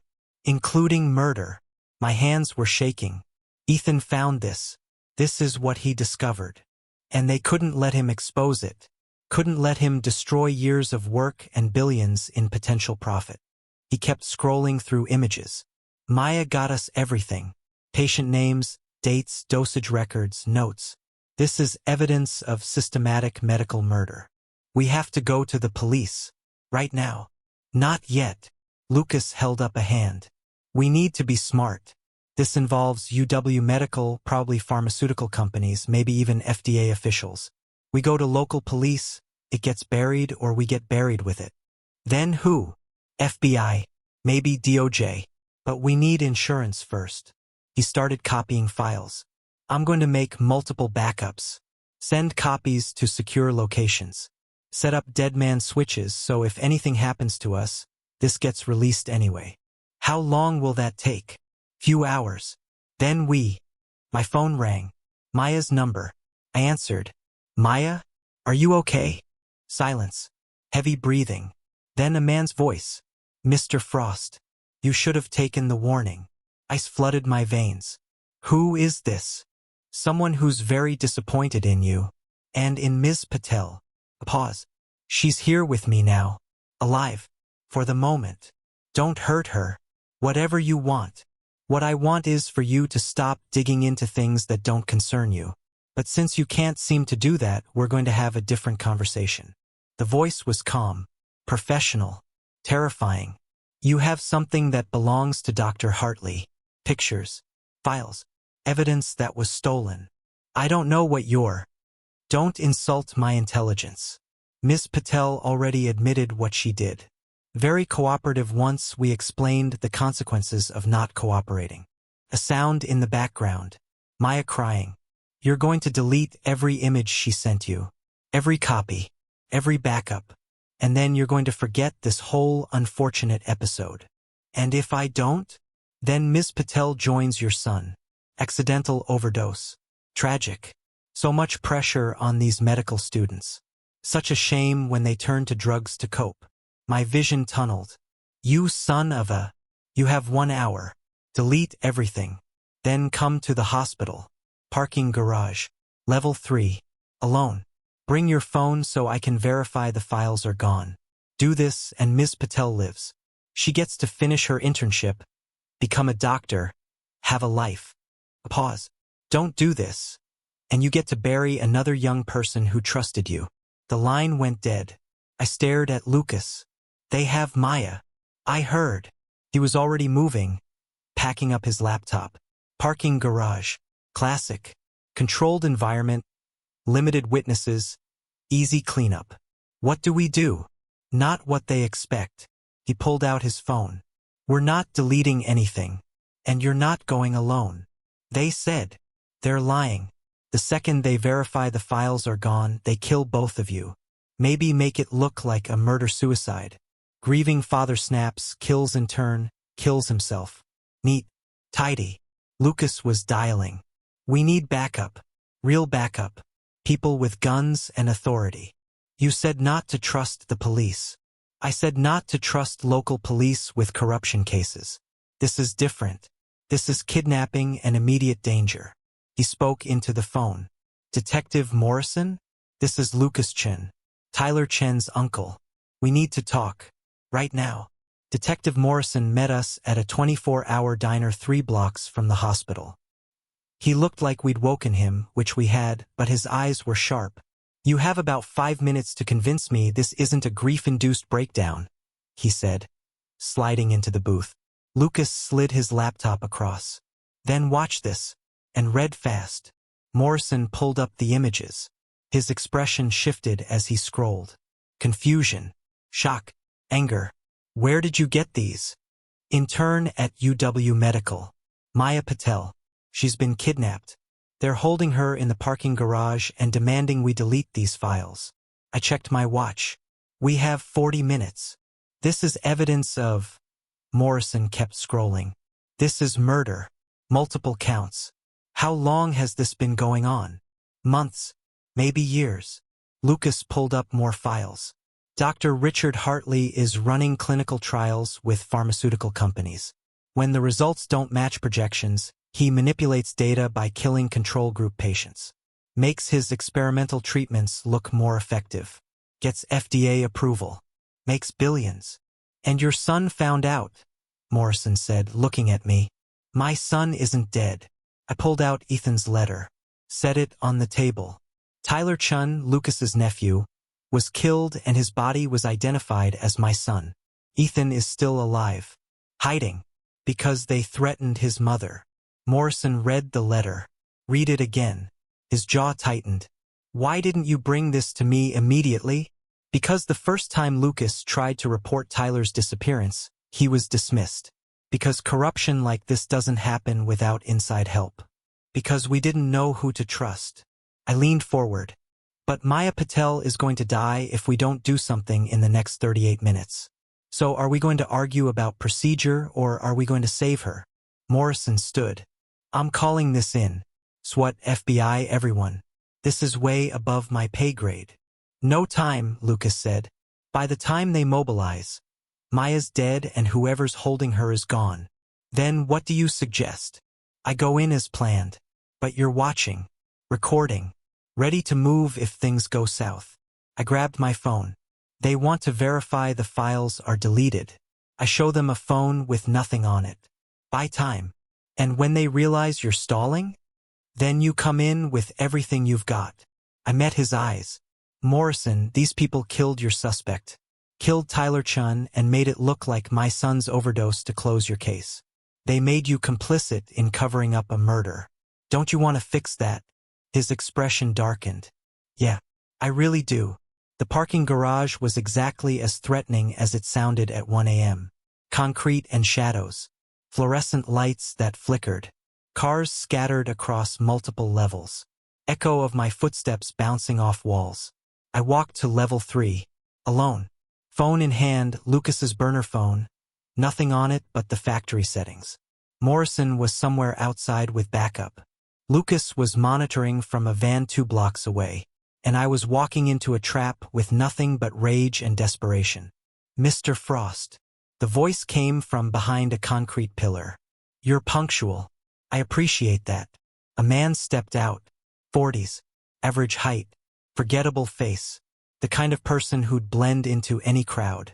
He wasn't holding a gun, but I could see the bulge under his jacket. Where's Maya? I demanded. Safe. For now. He gestured to my phone. Let me see. I held it out. He took it. Scrolled through. His expression didn't change. Empty. Good. He handed it back. You're smarter than I expected. Most people would have tried to keep copies. I just want the girl to be safe. Of course you do. Noble. He smiled. It was a terrible smile. Unfortunately, Ms. Patel has seen too much. Knows too much. She can't be allowed to talk. We had a deal. No. I made you an offer. You complied. But the situation has changed. He pulled out his gun. Casual. Like he was checking the time. You see, Mr. Frost, the moment you started asking questions, you became a problem. Problems need to be solved. Killing me creates bigger problems. I have lawyers. Family. People will ask questions. Distraught father, overwhelmed by grief, commits suicide in the same parking garage where his son used to work. Will find your note. Very touching. Very sad. He aimed the gun at my chest. Ms. Patel will be found nearby. Tried to talk you down. Tragic accident. She got caught in the crossfire of your breakdown. You've thought this through. We always do. He stepped closer. Any last words? Yeah. I smiled. I lied about the files. His expression flickered. Detective Morrison. I shouted. Now. Lights flooded the garage. 3 police cars, sirens blaring. The man spun, gun swinging toward the entrance. Morrison's voice boomed through a megaphone. Drop the weapon. Seattle PD. Drop it now. The man looked at me, back at the police, calculating. Then he bolted. Ran toward the stairwell, gun still in hand. Cops poured out of cars. Gave chase. Shouting. Radio chatter. And I stood there, knees weak, heart hammering, thinking about how close that had been. Morrison appeared at my side. You good? Where's Maya? We're searching. He wouldn't have kept her far. He grabbed his radio. All units, suspect is armed and dangerous. We're looking for a female hostage, early 20s, medical scrubs. Sweep every level. Took 12 minutes. They found Maya on level 1. Locked in a maintenance closet. Zip-tied. Duct tape over her mouth. But alive. Terrified. Traumatized. But alive. I watched as paramedics freed her, as they checked her over, as Morrison took her statement. She kept crying, kept saying, "I'm sorry," over and over. "You have nothing to be sorry for," I told her. "You did something incredibly brave. You helped expose something evil. My internship. You'll be fine. I'll make sure of it. You have my word." And I meant it. Would spend whatever it took to protect her. Morrison pulled me aside. "The guy got away. Stairwell leads to street exit. He had a car waiting. But we have the files. The evidence." "Yeah, we do." Morrison looked grim. "Which means this is just getting started. Dr. Hartley, the hospital administration, the pharmaceutical companies involved. This is going to be huge. Federal case. Years of prosecution. I don't care about that. I care about finding my son. We'll find him. Now that we know he's alive, we can actually look." Morrison put a hand on my shoulder. "You did good, Mr. Frost. Your son would be proud." But as they loaded Maya into an ambulance and crime scene techs swarmed the garage and I stood in the flashing lights trying to process everything that had just happened, all I could think was, Ethan was still out there, still alone, still in danger. And now, whoever was after him knew I was looking, knew I had evidence, knew I wasn't going to stop, which meant they'd come after me harder. And they'd come after everyone I loved.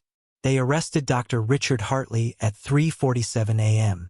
FBI showed up with warrants, raided his house, his office, seized computers, files, phones, the whole federal hammer coming down.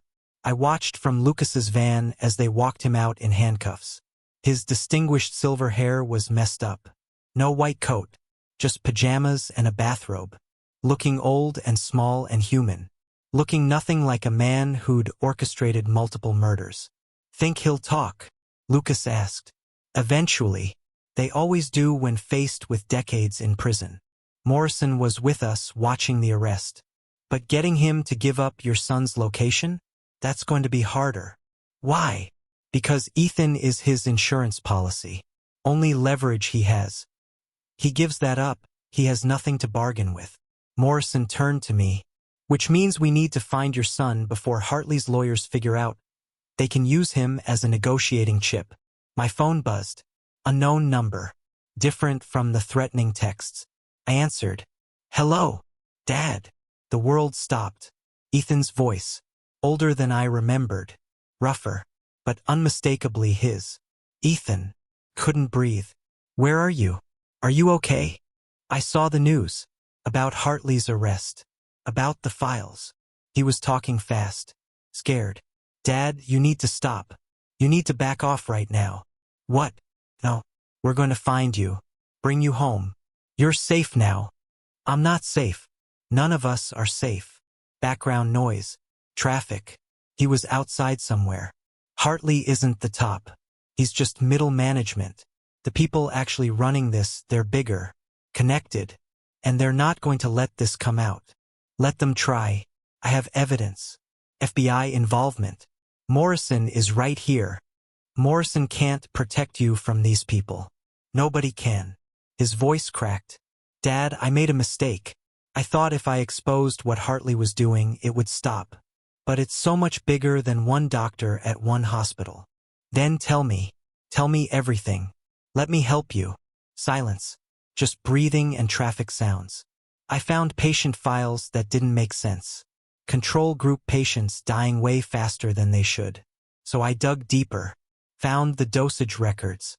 The deliberate overdoses. Hartley's notes about manipulating trial data to secure FDA approval. He paused. "But when I tried to figure out who was funding all this, I found shell companies, offshore accounts, connections to pharmaceutical executives, hospital board members, even government regulators." "How high does this go?" "High enough that making me disappear was easier than letting me talk. High enough that they had someone like Tyler Chun on speed dial, a kid with no family, no connections, disposable." His voice went bitter. "They paid him $15,000. That's what a human life is worth to them." "Ethan, where are you right now?" "Somewhere safe. For now. But I can't stay here. Can't stay anywhere. The second I surface, they'll know. Then let me come get you. We'll figure this out together. You don't get it. He was shouting now. I've been watching you, Dad. Watching you investigate. Watching you put yourself in danger. Watching you nearly get killed in that parking garage tonight. A sob. You think I wanted that? You think I wanted my father walking into death traps because of me? I had backup. You got lucky. That guy could have shot you the second you walked up. Could have killed you and Maya both. And it would have been my fault. He was crying now. Full on crying. Everything's my fault. Tyler's dead because of me. You almost died because of me. Mom's in danger because of me. None of this is your fault. You were trying to do the right thing. The right thing got people killed. His voice broke completely. I should have kept my head down. Should have ignored what I found. Should have just finished my internship and gone to medical school and pretended I didn't know people were being murdered. But you didn't. You couldn't. Because you're exactly the kind of person who stands up when they see something wrong. I was crying too now. Ethan, you're my son. And I'm so proud of you. Not for your grades or your internship or your plans to be a surgeon. But for this. For being brave enough to risk everything to do what's right. I'm not brave. I'm terrified. Courage isn't the absence of fear. It's doing what's right even when you're scared. I wiped my eyes. Please, let me help you. Tell me where you are. More silence. Longer this time. I'm in Portland. There's a motel on 82nd Avenue. The Starlight. Room 23. His voice was small now. Defeated. But Dad, you need to understand. Coming here doesn't end this. It just means we're both running instead of just me. Then we run together. As a family. I looked at Lucas and Morrison. Give me 12 hours. I'm coming to get you. Okay. So quiet. Dad. Yeah. I'm sorry. For everything. For not calling enough. For pushing you away. For thinking I had to handle this alone. Me too, kid. Me too.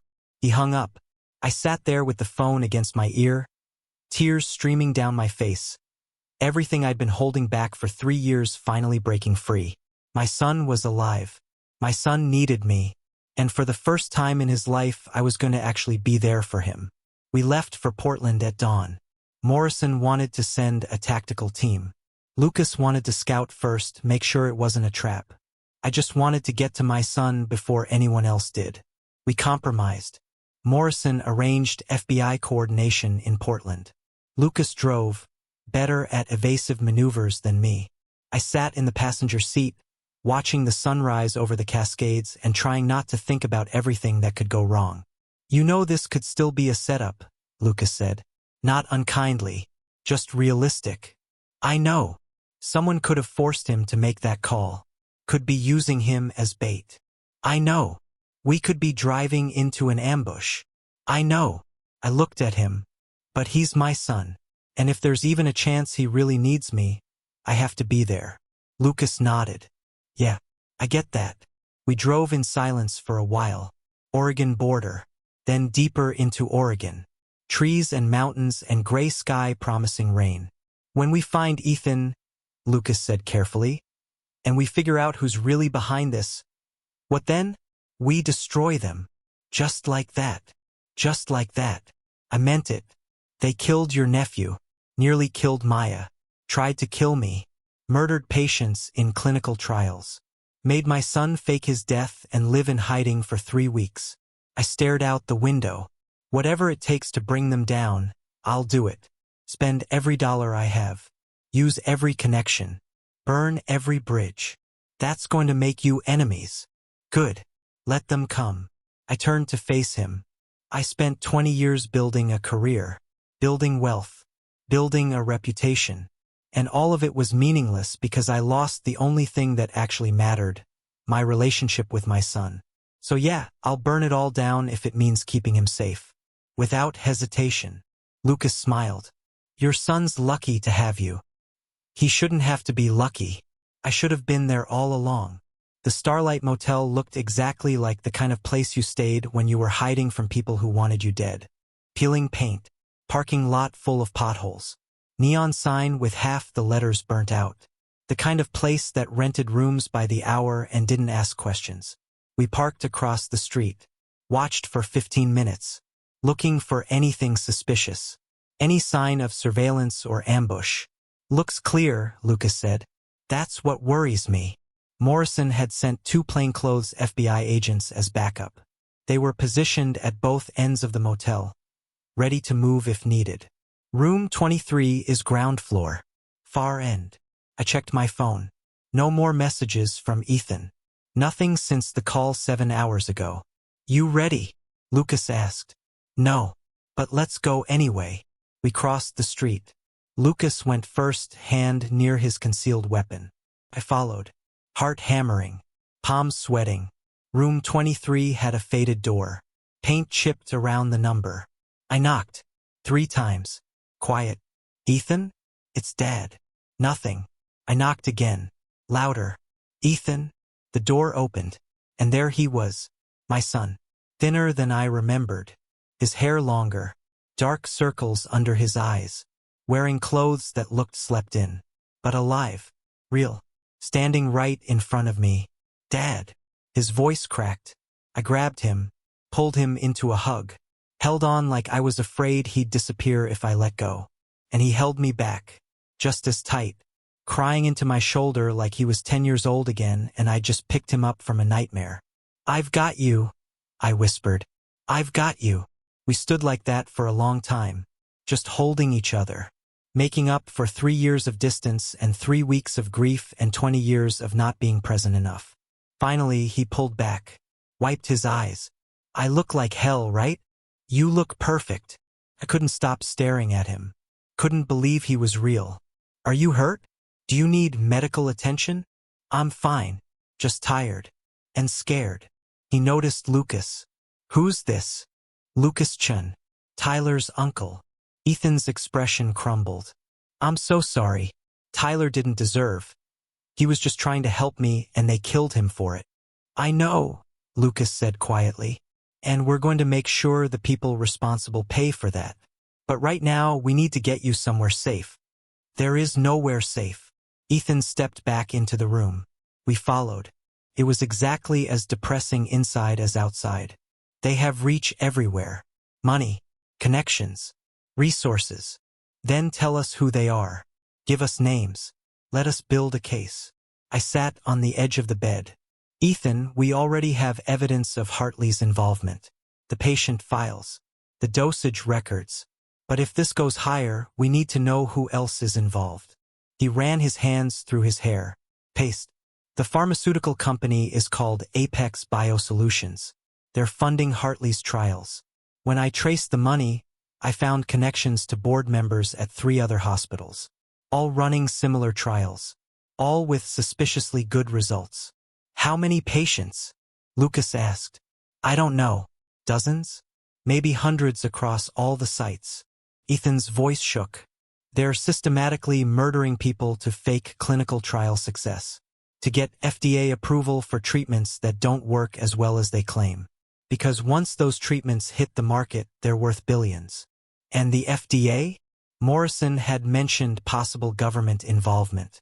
I found emails between Hartley and someone at the FDA.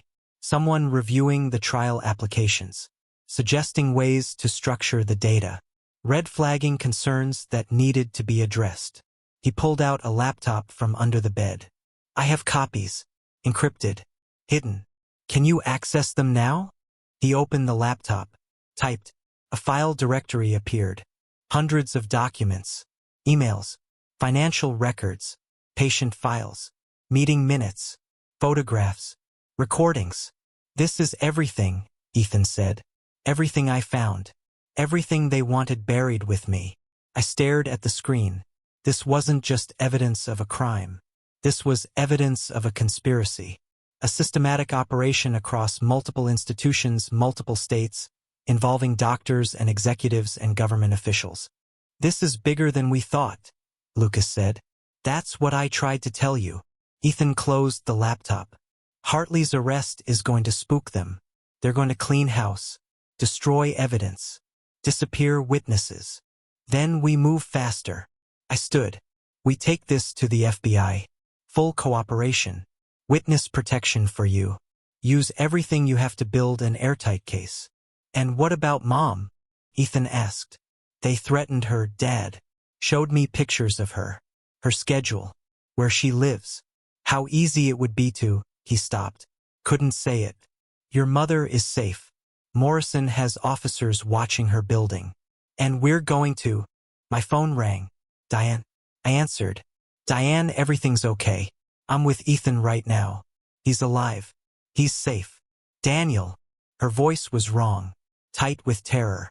There are men in my apartment. They have guns. They say if I hang up or scream they'll kill me. Ice flooded my veins.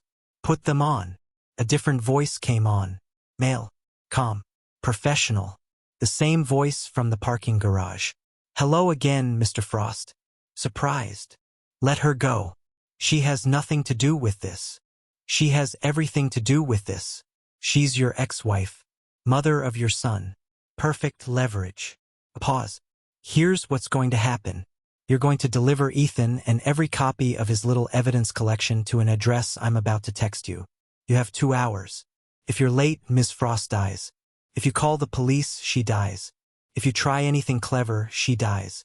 Understand? Yes. Good. And Mr. Frost? Don't disappoint me again. I don't like killing women. But I will if you force my hand. The line went dead. I stood there. Phone in my hand. Everything crashing down around me. They had Diane. They wanted Ethan. They wanted the evidence. And I had 2 hours to decide who I was willing to sacrifice to save the people I loved. Ethan looked at me. What happened? They have your mother. His face went white. No, this is exactly what I was afraid of. This is why I didn't come to you. Because I knew they'd use you against me. We'll figure this out. There's nothing to figure out. He grabbed the laptop. I'll go. I'll turn myself in. Give them everything. Just let Mom go. That's not happening. Dad. I can't let them kill her because of me. And I can't let them kill either of you. I grabbed his shoulders. Listen to me. We're not giving up. Not the evidence, not you, not your mother. We're going to get her back. How? We have 2 hours and they have all the power. I looked at Lucas. How do we do this? He was already on his phone. Morrison needs to know. FBI needs to know. We mobilize everyone we have. They said no police. They always say that. Doesn't mean we listen. Lucas stepped away, already calling. I turned back to Ethan, my son, who looked so young and scared and exactly like he did when he was 8 years old and afraid of the dark. I'm not losing you again, I said. And I'm not losing your mother. So whatever happens in the next 2 hours, I need you to trust me. Can you do that? He nodded. Barely. Good. Because this is about to get ugly. Good. Because this is about to get ugly. The text came through 3 minutes later. An address in Northeast Portland. Industrial District. Near the river. Warehouse, Lucas said, looking at his phone. Abandoned, probably. Easy to control. Hard to approach without being seen. Morrison's voice crackled through the speaker. We'd set up a 3-way call with the FBI field office in Portland. We can have tactical teams in position in 90 minutes. SWAT. Hostage rescue. The works. They'll see you coming, I said. They'll kill her before you breach. Then what do you suggest? I looked at Ethan. At the laptop full of evidence. At Lucas, who'd lost his nephew to these same people. And I made a decision. We give them what they want. Dad, no. Not really. But we make them think we are. I grabbed the laptop. Lucas, can you clone this? Make it look real but actually be encrypted or corrupted or something they can't access. Yeah. Give me 20 minutes. He was already opening his own computer. I can make a duplicate that looks legitimate but won't actually open. Buy us time. And Ethan? Morrison asked. I looked at my son. How good are you at acting terrified? I don't have to act, he said. But something flickered in his eyes. Understanding. Determination. What's the plan? We walk in looking defeated. Looking like we're surrendering. They think they've won. They get confident. Sloppy. I started pacing. Meanwhile, Morrison and the FBI are in position. Close enough to respond, but far enough to stay hidden. That's a terrible plan, Lucas said without looking up from his computer. So many ways it can go wrong. You have a better one? Not in 2 hours, no. He kept typing. But I'm coming with you. You'll need backup. They said come alone. They also said they'd let Maya go if you deleted the files. How'd that work out? He glanced up. These people don't honor deals. The second they have what they want, they kill everyone. So we don't give them that chance. Morrison's voice. I'll have snipers positioned on surrounding buildings. Thermal imaging. Everything we can get in place without being obvious. But Mr. Frost, if this goes sideways, then you come in shooting. Do whatever it takes to get Diane out. I paused. But Morrison? These people can't walk away from this. Whatever happens to me or Ethan, you make sure they don't walk away. Silence on the line. Understood, he said finally. I had 90 minutes to prepare for the most important negotiation of my life. Except this wasn't a negotiation. This was a desperate gamble with lives on the line. Lucas finished the laptop clone in 18 minutes. Handed it to me. Looks identical. Same files, same directory structure. But every document is encrypted with a 256-bit key they'll never crack. By the time they figure it out, we'll be long gone. Hopefully. Yeah, hopefully. He checked his weapon. A Glock. Concealed carry. I'll be in the shadows. They won't see me until I want them to. Ethan was quiet. Too quiet. Sitting on the bed. Staring at nothing. I sat next to him. Talk to me. This is my fault. His voice was hollow. All of it. If I just kept my mouth shut, then patients would keep dying. More Tyler Chens would be used and discarded. And evil people would profit from suffering. I took his hand. Ethan, you did the right thing. The brave thing.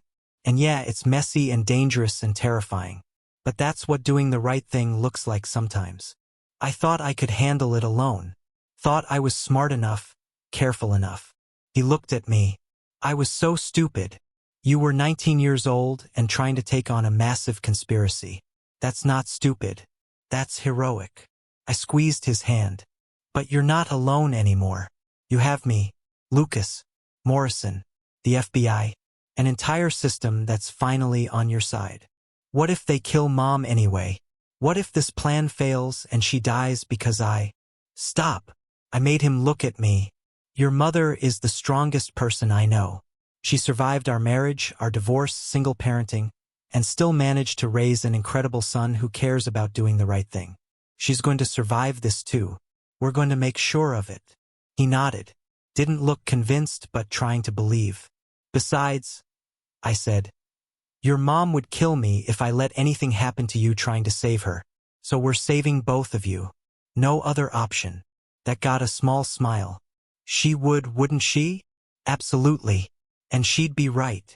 I stood. Come on. We have a warehouse to infiltrate. The address led to exactly what Lucas predicted. Warehouse district. Abandoned buildings. Chain link fences with holes rusted through. Broken windows. Graffiti. The kind of place where people disappeared and nobody asked questions. We parked 2 blocks away.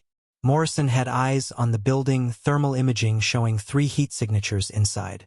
Diane and 2 others. Maybe more in vehicles outside. They're keeping the numbers small, Morrison said through the earpiece we'd hidden under my collar. Probably don't want too many witnesses to what they're planning. Which is? Probably killing all 3 of you and burning the building. Erasing the evidence. Comforting. Just being realistic. Stay alert. And Mr. Frost? Good luck. Lucas melted into the shadows. He'd approach from the side, find a way in through a loading dock or broken window, be in position when things went bad. Because they would go bad. That was inevitable. I just had to make sure they went bad in our favor. Ethan and I walked to the main entrance. A rolling door partially open. Light inside. The sound of voices. Ready? I asked quietly. No. But let's do it anyway. He carried the fake laptop. I carried nothing but a phone and more fear than I'd ever felt in my life. We stepped inside. The warehouse was mostly empty. Concrete floor. metal rafters, debris and old equipment scattered around. And in the center, under a work light on a portable stand, was Diane, tied to a chair, duct tape over her mouth, eyes wide with terror. Next to her stood the man from the parking garage. And beside him, someone I recognized from photos during our research. Dr. Marcus Brennan, CEO of Apex Biosolutions, mid-60s, expensive suit, silver hair, the face of legitimate pharmaceutical innovation, and a man who'd ordered murders to protect his profits. Mr. Frost. Brennan's voice was smooth, cultured, and young Ethan, thank you for being punctual. Let her go, I said. We brought what you wanted. First, let's verify. Brennan gestured to the laptop. Set it down. Step back. Ethan placed the laptop on the ground. We both moved back. The parking garage man, I still didn't know his name, probably never would, picked it up, opened it, started clicking through files. It's all here, he said after a minute. Patient records, emails, financial data. Everything. Excellent. Brennan smiled. You've been very cooperative, Mr. Frost. I appreciate that. Now let her go. Of course. But first, we need to discuss the nature of silence. He walked slowly around Diane's chair. You see, evidence can be destroyed. But memories? Those are trickier. You've seen things. Know things. All three of you. We won't talk. We just want to go home. I'm sure you believe that. Right now, with your ex-wife in danger, you'd promise anything. He stopped behind Diane, put his hands on her shoulders. She flinched. But tomorrow? Next week? When the fear fades and the righteousness returns? Would you stay silent then? What do you want? A contract? A legal agreement? Those are just paper. Meaningless. He met my eyes.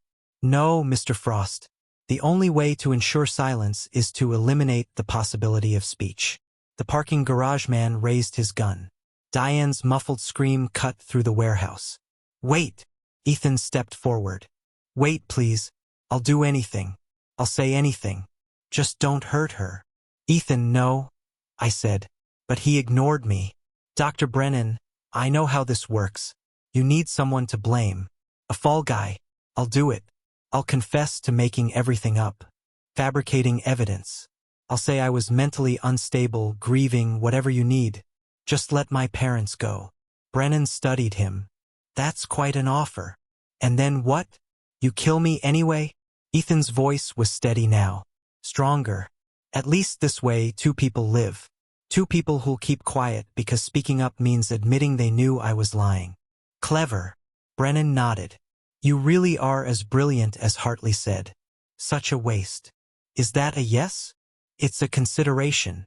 Brennan pulled out his phone. Type something. Though I'm curious. Why would I trust that your parents won't talk anyway? Revenge for their dead son. Because they're not stupid. They know what you're capable of. They know you have resources and reach. Ethan glanced at me. They'll stay quiet to stay alive. That's how this works, right? Brennan smiled. Indeed. Survival over principle. It's disappointing how predictable humans are. So we have a deal? We have. The lights went out. Everything went black. Complete darkness except for the single work light, which suddenly seemed impossibly bright. Then that went out too. Shouting. Movement. Diane's muffled screams getting louder. It's a trap. The parking garage man. They brought. Gunshots. 3 of them. Impossibly loud in the enclosed space. Muzzle flashes lighting up faces for fractions of seconds. Ethan down. I grabbed my son, pulled him to the ground. More shots. Glass breaking. Someone screaming. Then lights, flashlights sweeping the darkness. Morrison's voice. FBI! Drop your weapons. The work light came back on. Emergency power or someone flipped a switch. Didn't matter. What mattered was the scene it revealed. Diane, still in her chair, somehow unharmed. Lucas standing over her, bolt cutters in hand, cutting through her restraints. The parking garage man on the ground, not moving, pool of blood spreading. And Dr. Brennan, gun in hand, aiming at Ethan. "Back away," he said. "All of you, or the boy dies." FBI agents surrounded us now. Dozens of them. Red laser dots painting Brennan's chest. "There's no way out," Morrison said, stepping into the light. "Put down the weapon. There's always a way out." Brennan's hand was steady. "I have resources, lawyers, connections. I'll walk out of here and be home by morning while you drown in paperwork and jurisdictional red tape. You murdered patients in clinical trials. Alleged and circumstantial. Any competent lawyer will tear your evidence apart." He smiled. "But shooting a teenage hostage? That's immediate. Certain. So everyone is going to lower their weapons and let me walk out. Then we'll discuss this like civilized people in a courtroom." "You're not walking anywhere," I said. "I'm sorry. Who are you to make that determination?" Brennan's eyes were cold. "You're a businessman. You understand how power works. I have billions. You have, what? A moral high ground that won't mean anything when your son is dead." He was right about one thing. I was a businessman, and I understood exactly how power works. "Morrison," I said quietly, "the laptop, it's a fake." Brennan's expression flickered. "The real files are already uploaded. Cloud servers in 3 countries. Time-stamped, verified, and scheduled to release to every major news outlet in—" I checked my watch. 14 minutes. "Unless I enter a code to delay them." "You're bluffing." "Am I? Want to test that theory?" I smiled. "See, you're right. You probably have enough lawyers to tie this up in courts for years. Probably have enough connections to make most of the evidence disappear. But you know what you can't make disappear? Public opinion. Media coverage. Viral social media posts about a pharmaceutical CEO murdering cancer patients for profit." His hands started to shake. "Even if you beat the legal charges, your company is destroyed. Your reputation is destroyed. Every trial you've ever run gets scrutinized. Every approval gets questioned. You'll spend the rest of your life fighting investigations and lawsuits and protests." I stepped closer. "Or you can put down the gun. Cooperate. Maybe cut a deal. Maybe get out of prison before you die of old age. You have no idea what you're dealing with, what you've unleashed." But his gun was lowering. Just slightly. "I know exactly what I'm dealing with, and I'm not afraid anymore." I looked at my son. At Diane, now free, being helped away by FBI agents. At Lucas, who'd avenged his nephew. "You made me watch my son's funeral. Made me bury an empty casket. Made me think I'd lost the only thing that mattered." I met Brennan's eyes. "So yeah, I unleashed something. I unleashed a father who has nothing left to lose and everything to fight for. And you can't stop that with money or lawyers or threats." For a long moment we stood there, the warehouse silent except for breathing and the crackle of police radios. Then Brennan lowered his gun, dropped it on the ground, put his hands up. "I want my lawyer," he said. "Yeah," Morrison said, stepping forward with handcuffs. "You're going to need one." They arrested 8 people that night. Dr. Brennan, 3 executives from Apex Biosolutions, 2 FDA officials who'd been taking bribes, and 2 hired contractors who'd been handling the wet work, disappearing witnesses, staging accidents, making problems go away. The parking garage man didn't make it. Lucas's 3 shots had been too accurate. I should have felt something about that, remorse, guilt, something. But all I felt was relief that he couldn't hurt anyone else. The warehouse arrests were just the beginning. By morning, the files had gone public. Every major news outlet, trending on social media, congressional committees calling for emergency hearings, state attorneys general opening investigations. The entire conspiracy, exposed in excruciating detail. Patient names, death dates, dosage records showing deliberate overdoses, email chains proving premeditation, financial records connecting Apex to shell companies and offshore accounts. And through it all, one name kept appearing. One in turn who'd risked everything to expose the truth. Ethan Frost. We spent that first week in protective custody. FBI safe house. Agents at every door. No phones, no internet, No contact with the outside world until they secured all the suspects and verified no remaining threats. Diane, Ethan, and I, together in a suburban house that looked like every other house on the block. 3 people who hadn't been in the same room in years, suddenly trapped together with nothing but time and trauma and truth to sort through. The first night was quiet. We ate takeout the FBI provided, sat in the living room, didn't really talk. The second night, Diane broke the silence. "I should have seen it," she said. "Should have known Ethan was in trouble." "Mom, no. I'm your mother. I'm supposed to notice, supposed to protect you." Her voice cracked. "And instead I let you handle this alone. Let you fake your own death. Let you put yourself in danger while I—" She stopped, wiped her eyes. "While you what?" I asked gently. "While I was too angry at Daniel to see past my own feelings." She looked at me. "Every time Ethan mentioned you, I'd change the subject. Didn't want to hear about your relationship, your calls, your attempts to stay connected, because it was easier to keep you as the villain in my head." "Diane, let me finish." She took a shaky breath. "I made Ethan choose sides, made him feel like loving you was a betrayal of me. And that meant when he needed help, when he needed someone to turn to, he couldn't come to either of us without feeling like he was disappointing the other. The truth of that hit like a punch." "You're right," I said. "I did the same thing.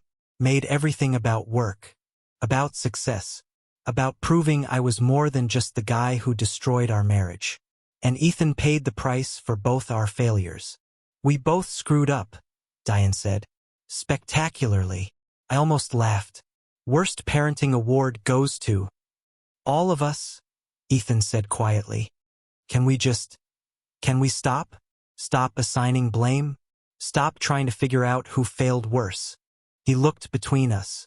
"You're both flawed humans who did your best with what you had. And yeah, your best wasn't perfect. But I'm alive. I'm here.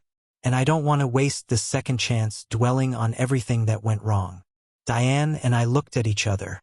"When did you get so wise?" she asked. "Around the time I had to fake my own death to save my family." He smiled, small but real. "Gives you perspective." On day 5, Morrison visited with updates.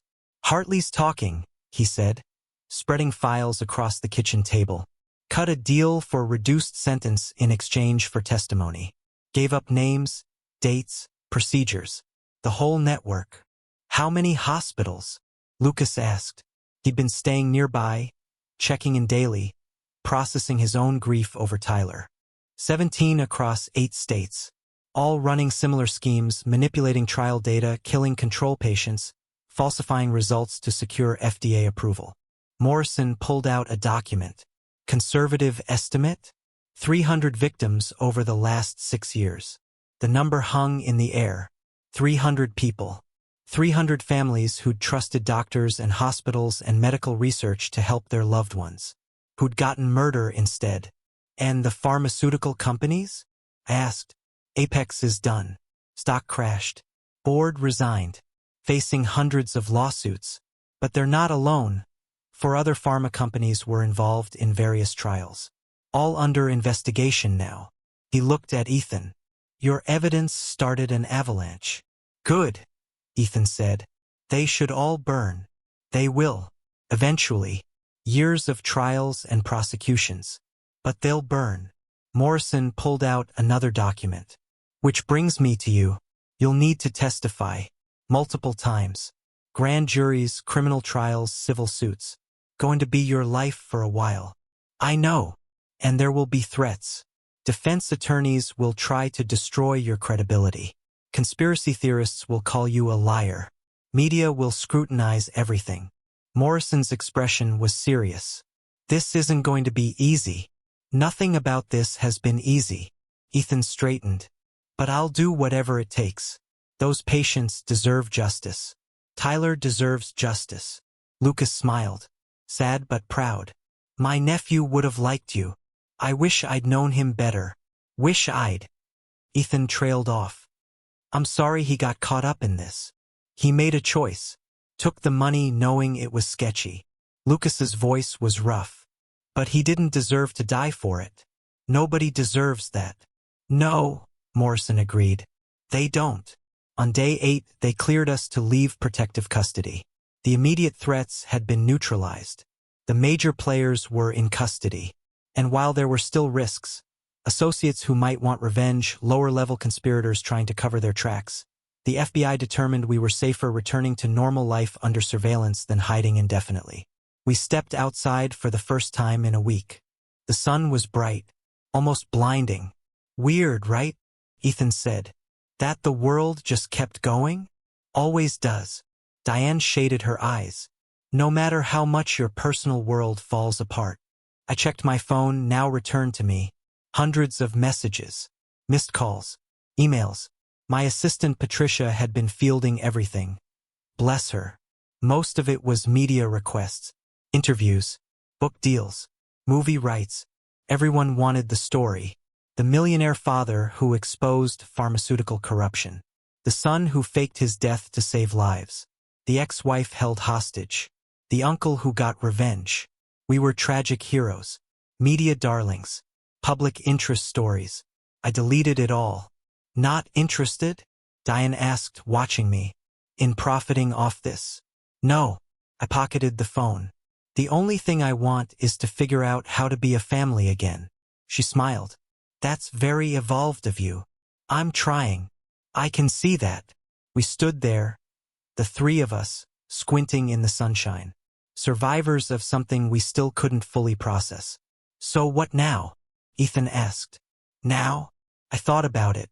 Now we figure out next steps. You've got medical school applications to finish. Your mother has a job to get back to. I have a company to run. We all have lives to rebuild. That's it? We just go back to normal? No. There's no going back to normal. Normal is gone. I looked at both of them. But we can build something new. Something better. If we're willing to actually show up for it. Diane reached out, took my hand, then Ethan's. Stood there holding both of us. Family therapy, she said. We're doing family therapy. All of us. Non-negotiable. Agreed. I said. Yeah, okay. Ethan added. But can we also do like normal family stuff? Movies? Dinner? Things that don't involve trauma processing. We can do that too. Diane squeezed our hands. We're going to do all of it. The messy, complicated, imperfect reality of being a family. Even though we're not technically a family anymore, I said. The divorce. Shut up, Daniel. We're a family. She looked at me. We're just a family that doesn't live together. That's allowed. She was right. We'd never be what we were. We'd never get back those years we'd lost. But we could be something different. Something real. The media circus was exactly as overwhelming as expected. We agreed to one interview. One chance to tell our story on our terms. Then we'd shut it down and focus on healing. 60 minutes. Sunday night. Millions of viewers. They filmed us in Diane's apartment. All three of us on her couch. The interviewer, a woman named Leslie with sharp eyes and sharper questions, sat across from us. Ethan, she started. Take us back to the moment you realized what was happening at that hospital. He told the story. All of it. Finding the patient files. Tracing the dosages. Discovering the systematic murders. The fear. The impossible choice to fake his death. And Tyler Chan? Leslie asked. The young man whose body was identified as yours? Tyler was. He was someone who deserved better than he got from life. And definitely better than he got from this situation. Ethan's voice was steady. He agreed to help me because he needed the money. Because the system had failed him and he was desperate. And they killed him for it. Do you feel responsible for his death? Yes. No hesitation. I'll carry that for the rest of my life. But I'm going to honor it by making sure the people responsible pay. And by advocating for kids like Tyler. Foster youth who age out with nothing, who get exploited because they have nowhere else to turn. Leslie turned to me. Mr. Frost, you buried your son. Stood at his grave. How did that feel when you discovered he was alive? Like every emotion at once. Relief. Rage. Grief that I'd lost years with him even before I thought he was dead. determination to not waste any more time. I looked at Ethan. My son is a hero. He's braver than I'll ever be. And I'm going to spend the rest of my life trying to be the father he deserves. Miss Frost, you were held hostage, threatened, nearly killed. Are you angry? Diane considered the question. I'm angry that people died. That a system meant to heal people was used to kill them. That pharmaceutical companies put profit over human life. That my son had to carry this burden alone for so long. She paused. But am I angry at Daniel for investigating? At Ethan for exposing the truth? No, they did what needed to be done. And I'm proud of them both. What happens now? Leslie asked. The trials will take years. The media attention will be intense. How do you plan to navigate this? Together, I said. As a family. Imperfect, complicated, but together. The interview aired on a Sunday night. 15 million viewers. It trended on social media for days. And then, slowly, the attention faded. Other stories took over. Other scandals. Other tragedies. Life moved on. Just like it always does. 6 months later, I stood in a different cemetery. Tyler Chen's grave. Lucas had finally had enough money, from settlements and advocacy work, to give his nephew a proper burial. A real headstone. A place his memory could rest. The headstone read, Tyler Chen. Deserved better. Got justice. Lucas stood beside me. We'd become friends through this. Bonded by shared trauma and determination to make meaning from tragedy. He'd like this, Lucas said. Simple. Honest. Yeah. I set flowers down. Roses. Because everyone deserves beauty at their grave. I'm setting up a foundation. For foster youth aging out of the system. Education funding, housing support, mental health services. Calling it the Tyler Chen Memorial Foundation. Lucas looked at me. Seriously. Seriously. Your nephew's name is going to help hundreds of kids avoid the exploitation he faced. Make sure they have options besides desperation. I met his eyes. It won't bring him back. But it means something.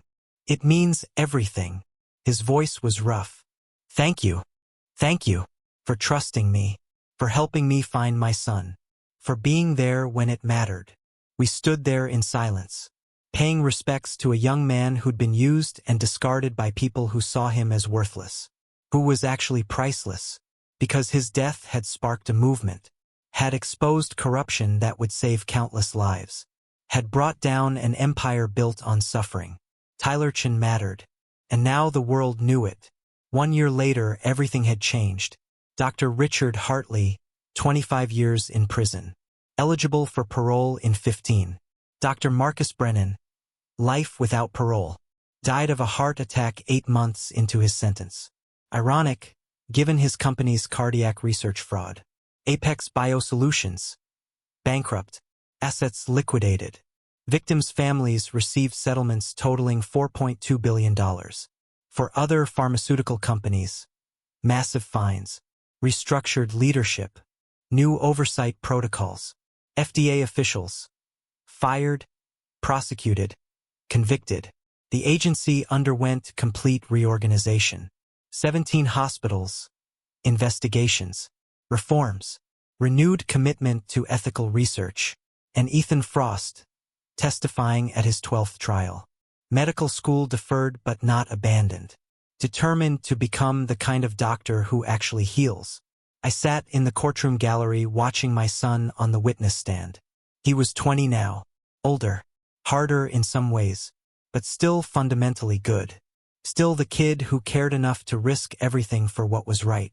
Mr. Frost, the prosecutor said, can you describe what you saw in the research wing that day? Ethan did. Clearly. Calmly. He'd told this story so many times it was probably burned into his memory. But he never made it sound rehearsed. Always fresh grief for the victims. The defense attorney cross-examined. Tried to poke holes. Tried to paint Ethan as a troubled kid seeking attention. Didn't work. The evidence was too solid. The documentation too thorough. The jury convicted in less than 4 hours. Afterward, in the courthouse hallway, Ethan sagged against the wall. One more down, he said. 3 more to go, I reminded him. Then you're done. Promise. Promise. I put my arm around his shoulders.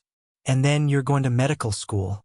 Going to become the doctor you always wanted to be. Changed my mind about that, actually. He straightened. I'm going into medical ethics. Policy work. Making sure this never happens again. Even better. Diane appeared with coffee. She'd come to every trial, every testimony, supporting Ethan through the endless legal proceedings. Another win, she said, handing him a cup. You were brilliant up there. I just told the truth. That's what makes you brilliant. She looked at both of us. Dinner tonight? My place? I'm cooking. You're cooking. I raised an eyebrow. Is that safe? Daniel Frost. If you want to stay on my good side. I'm kidding. I'd love to come to dinner. I smiled. What time? 7. And bring wine. None of your fancy stuff. Just normal wine. I don't know if I remember what normal wine is. Then it's time you learned. We walked out of the courthouse together. The 3 of us. Not a traditional family. Not what we'd started as. But something that worked for us. That night, sitting around Diane's dinner table with Ethan telling stories about his advocacy work and Diane laughing at jokes I'd forgotten how to make, I felt something I hadn't felt in years. Peace. Not the absence of struggle. We still had challenges. Still had trauma to process. Still had trials to face and futures to figure out. But peace with where we were. Peace with the journey that had brought us here. Peace with the imperfect, messy reality of being human. Dad, Ethan said at some point. You okay? You're being quiet. I'm good. I looked at both of them. I'm really good. Just thinking about how lucky I am. Lucky? Diane shook her head. After everything we've been through? Especially after everything we've been through. Because I could have lost you both. Could have spent the rest of my life thinking Ethan was dead and never reconnecting with you. Instead, I'm here. We're here. Together. I raised my glass. So yeah, lucky. Diane raised hers. To luck. And second chances. And surviving things that should have destroyed us. To family, Ethan added. However imperfect. We clinked glasses. Drank. Continued dinner like it was the most normal thing in the world. And maybe it was. Maybe this was what normal looked like after trauma. After tragedy. After fighting through hell and coming out the other side. Not perfect. Not healed. But together. And that was enough. The Tyler Chun Memorial Foundation officially launched 6 months later. Massive fundraising gala. 500 attendees. Major donors. Media coverage. Lucas stood at the podium, giving a speech about his nephew. About the system that failed him. About making sure no other kid had to make the choices Tyler made. I sat at the head table with Diane and Ethan. My company had donated $10 million to start the foundation. Other donors had matched it. We'd have enough to help thousands of kids over the next decade. Ethan was on the board. So was Maya Patel, who'd finished her internship and was heading to medical school. She testified at several trials too. Become an advocate for medical ethics reform. The event raised another $3 million. After the gala, the 4 of us, me, Diane, Ethan, and Lucas, went to a quiet bar. Ordered drinks. Sat in a booth and decompressed. Tyler would have hated this, Lucas said. The gala. The fancy people. The speeches. But he would have loved the result, Ethan countered. Kids getting help. System changing. His name meaning something. Yeah. He would have loved that. Lucas raised his glass. To Tyler, who deserved better but got justice instead. To all the victims, Diane added. The ones who didn't survive to see justice done. To second chances, I said. And the people brave enough to fight for them. We drank, talked, laughed at stories that weren't funny yet but would be someday. And I realized something. This was my life now. Not the corner office. Not the quarterly earnings. Not the empire I'd spent 20 years building. This, people I loved. Work that mattered. A chance to be better than I'd been. I thought I was successful before. Thought I'd achieved something meaningful. But this, sitting in a bar with my family and a friend forged through trauma, knowing we'd exposed corruption and saved lives and honored the dead, this was real success. This was what actually mattered. I'm gonna pause here for just a second because I need to tell you something. If you've made it this far with me, through all of this darkness and pain and struggle, then you understand what this story is really about. It's not about pharmaceutical conspiracies or faked deaths or dramatic rescues. It's about what it means to show up, to actually be present in the lives of the people who matter, to realize that success isn't measured in dollars or titles or corner offices, but in relationships rebuilt and chances taken and moments you don't let slip away. I lost years with my son, years I can never get back. But I got something even more valuable. I got the chance to not lose anymore. And if you're someone who's ever felt like you missed too much, worked too hard, chose wrong too many times, if you're someone who's ever stood at a metaphorical grave mourning relationships you let die through neglect, I want you to know something. It's not too late. It's never too late to show up, to fight for what matters, to become who you should have been all along. This channel exists for stories like this. Real, raw, unfiltered stories about people who face impossible situations and somehow find their way through. Stories that remind us we're not alone in our struggles, that we can survive the unsurvivable, that we can transform from who we were into who we need to be. If this story resonated with you, if you felt seen, if you felt understood, if you felt that connection to your own journey, then I want you in this community. Hit that subscribe button, not just because it helps the channel, but because it means you're choosing to be part of something bigger than entertainment. You're choosing authentic storytelling.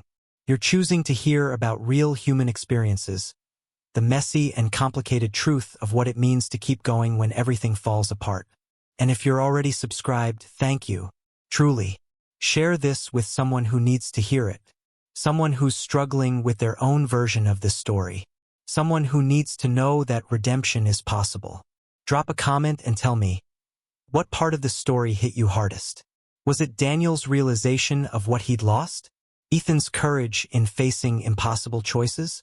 The way a family can break apart and still find a way back together? I want to hear from you, because these stories only mean something when they connect us, when they remind us we're all fighting similar battles, just with different details. 2 years after everything started, I stood at another grave. But this time it was different.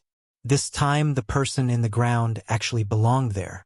My father, who died at 83, peacefully in his sleep the way everyone hopes to go. The funeral was small, family only.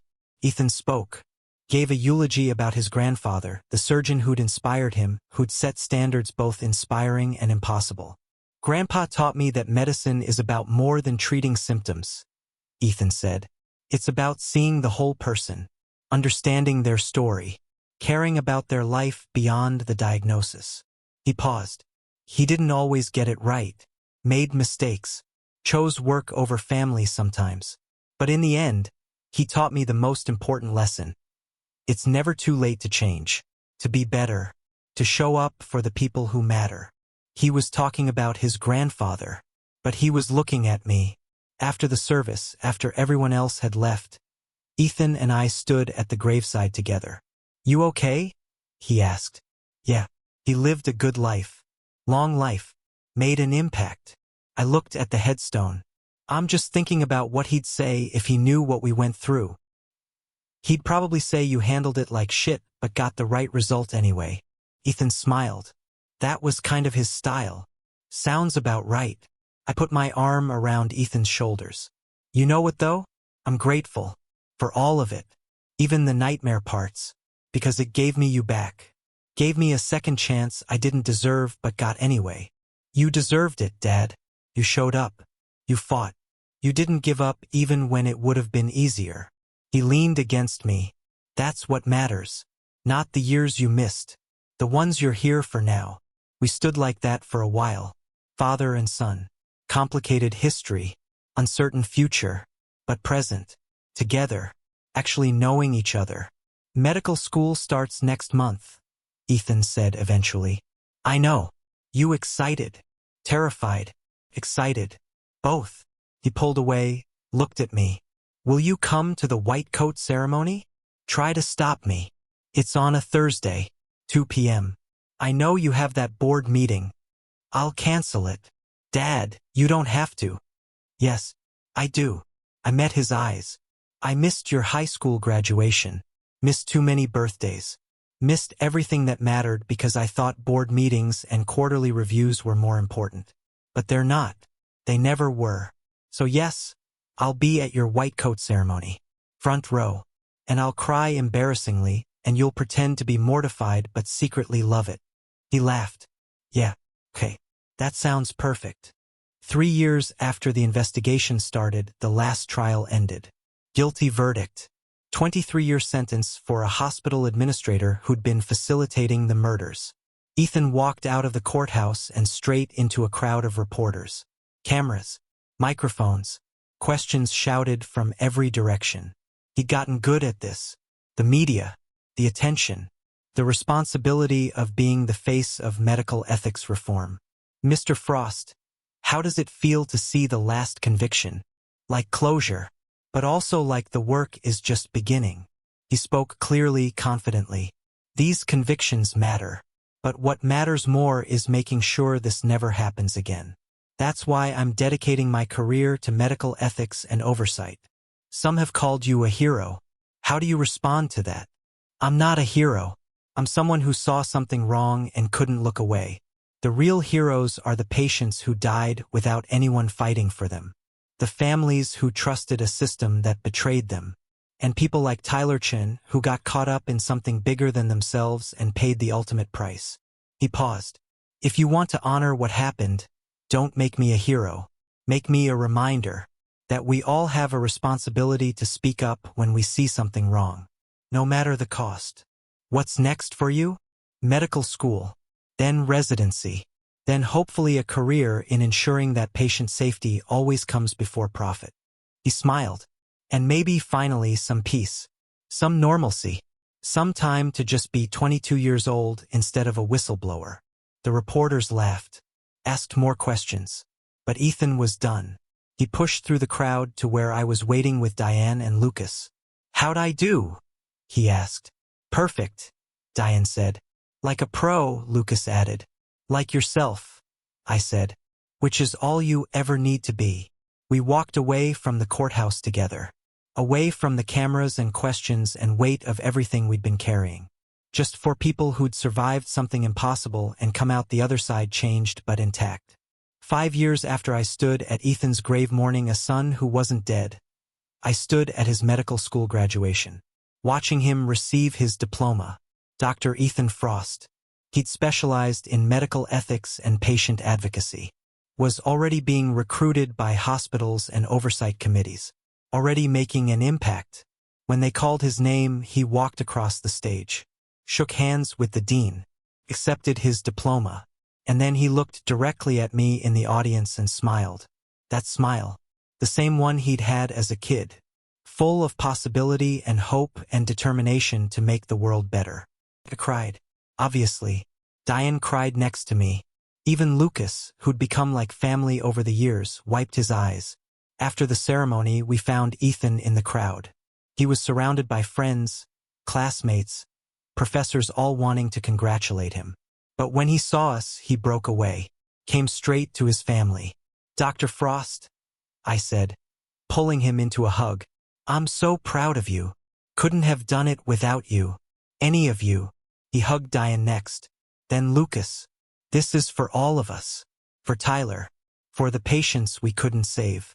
For every person who deserves better from their medical system. And for you, Diane said. Because you deserve to celebrate your achievement without making it about everyone else. Can't help it. Occupational hazard. But he was grinning. Though I will accept celebration in the form of dinner. Somewhere expensive. Dad's buying. Obviously Dad's buying, I said. I'm the rich one. And don't we all know it? Ethan teased. We went to dinner. The 4 of us. Celebrated not just Ethan's graduation but everything we'd survived to get here. And at some point during dessert, with everyone laughing at some story Lucas was telling, I looked around the table and realized something. This was my legacy. Not the company I'd built. Not the money I'd made. Not the corner office or the accolades or any of the things I'd thought defined success. These people, these relationships rebuilt from ashes, this family forged through fire. This was what I'd leave behind. What would matter when I was gone? And it was enough. More than enough. It was everything. Looking back now, I can see how every betrayal was actually a redirection. Every loss was making room for something better. Every moment I thought would destroy me was actually rebuilding me into someone stronger. Someone present. Someone who actually showed up. I'm not grateful it happened. The murders. The conspiracy. The nightmare of thinking my son was dead. I'll never be grateful for that. But I'm grateful for who I became because of it. I'm grateful I learned, before it was too late, that the only thing that really matters is the people you love and whether you're actually there for them. I'm grateful that my son is alive, that my ex-wife and I found a way to coexist peacefully, that Lucas got justice for his nephew, that Maya became the doctor she was meant to be, that hundreds of foster kids got opportunities through Tyler's foundation. I'm grateful for second chances, for the possibility of redemption, for the truth that it's never too late to change. Daniel Frost today is someone Daniel Frost from 6 years ago wouldn't recognize. And that's exactly how it should be.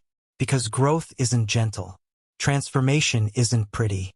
Becoming who you're meant to be requires being destroyed first.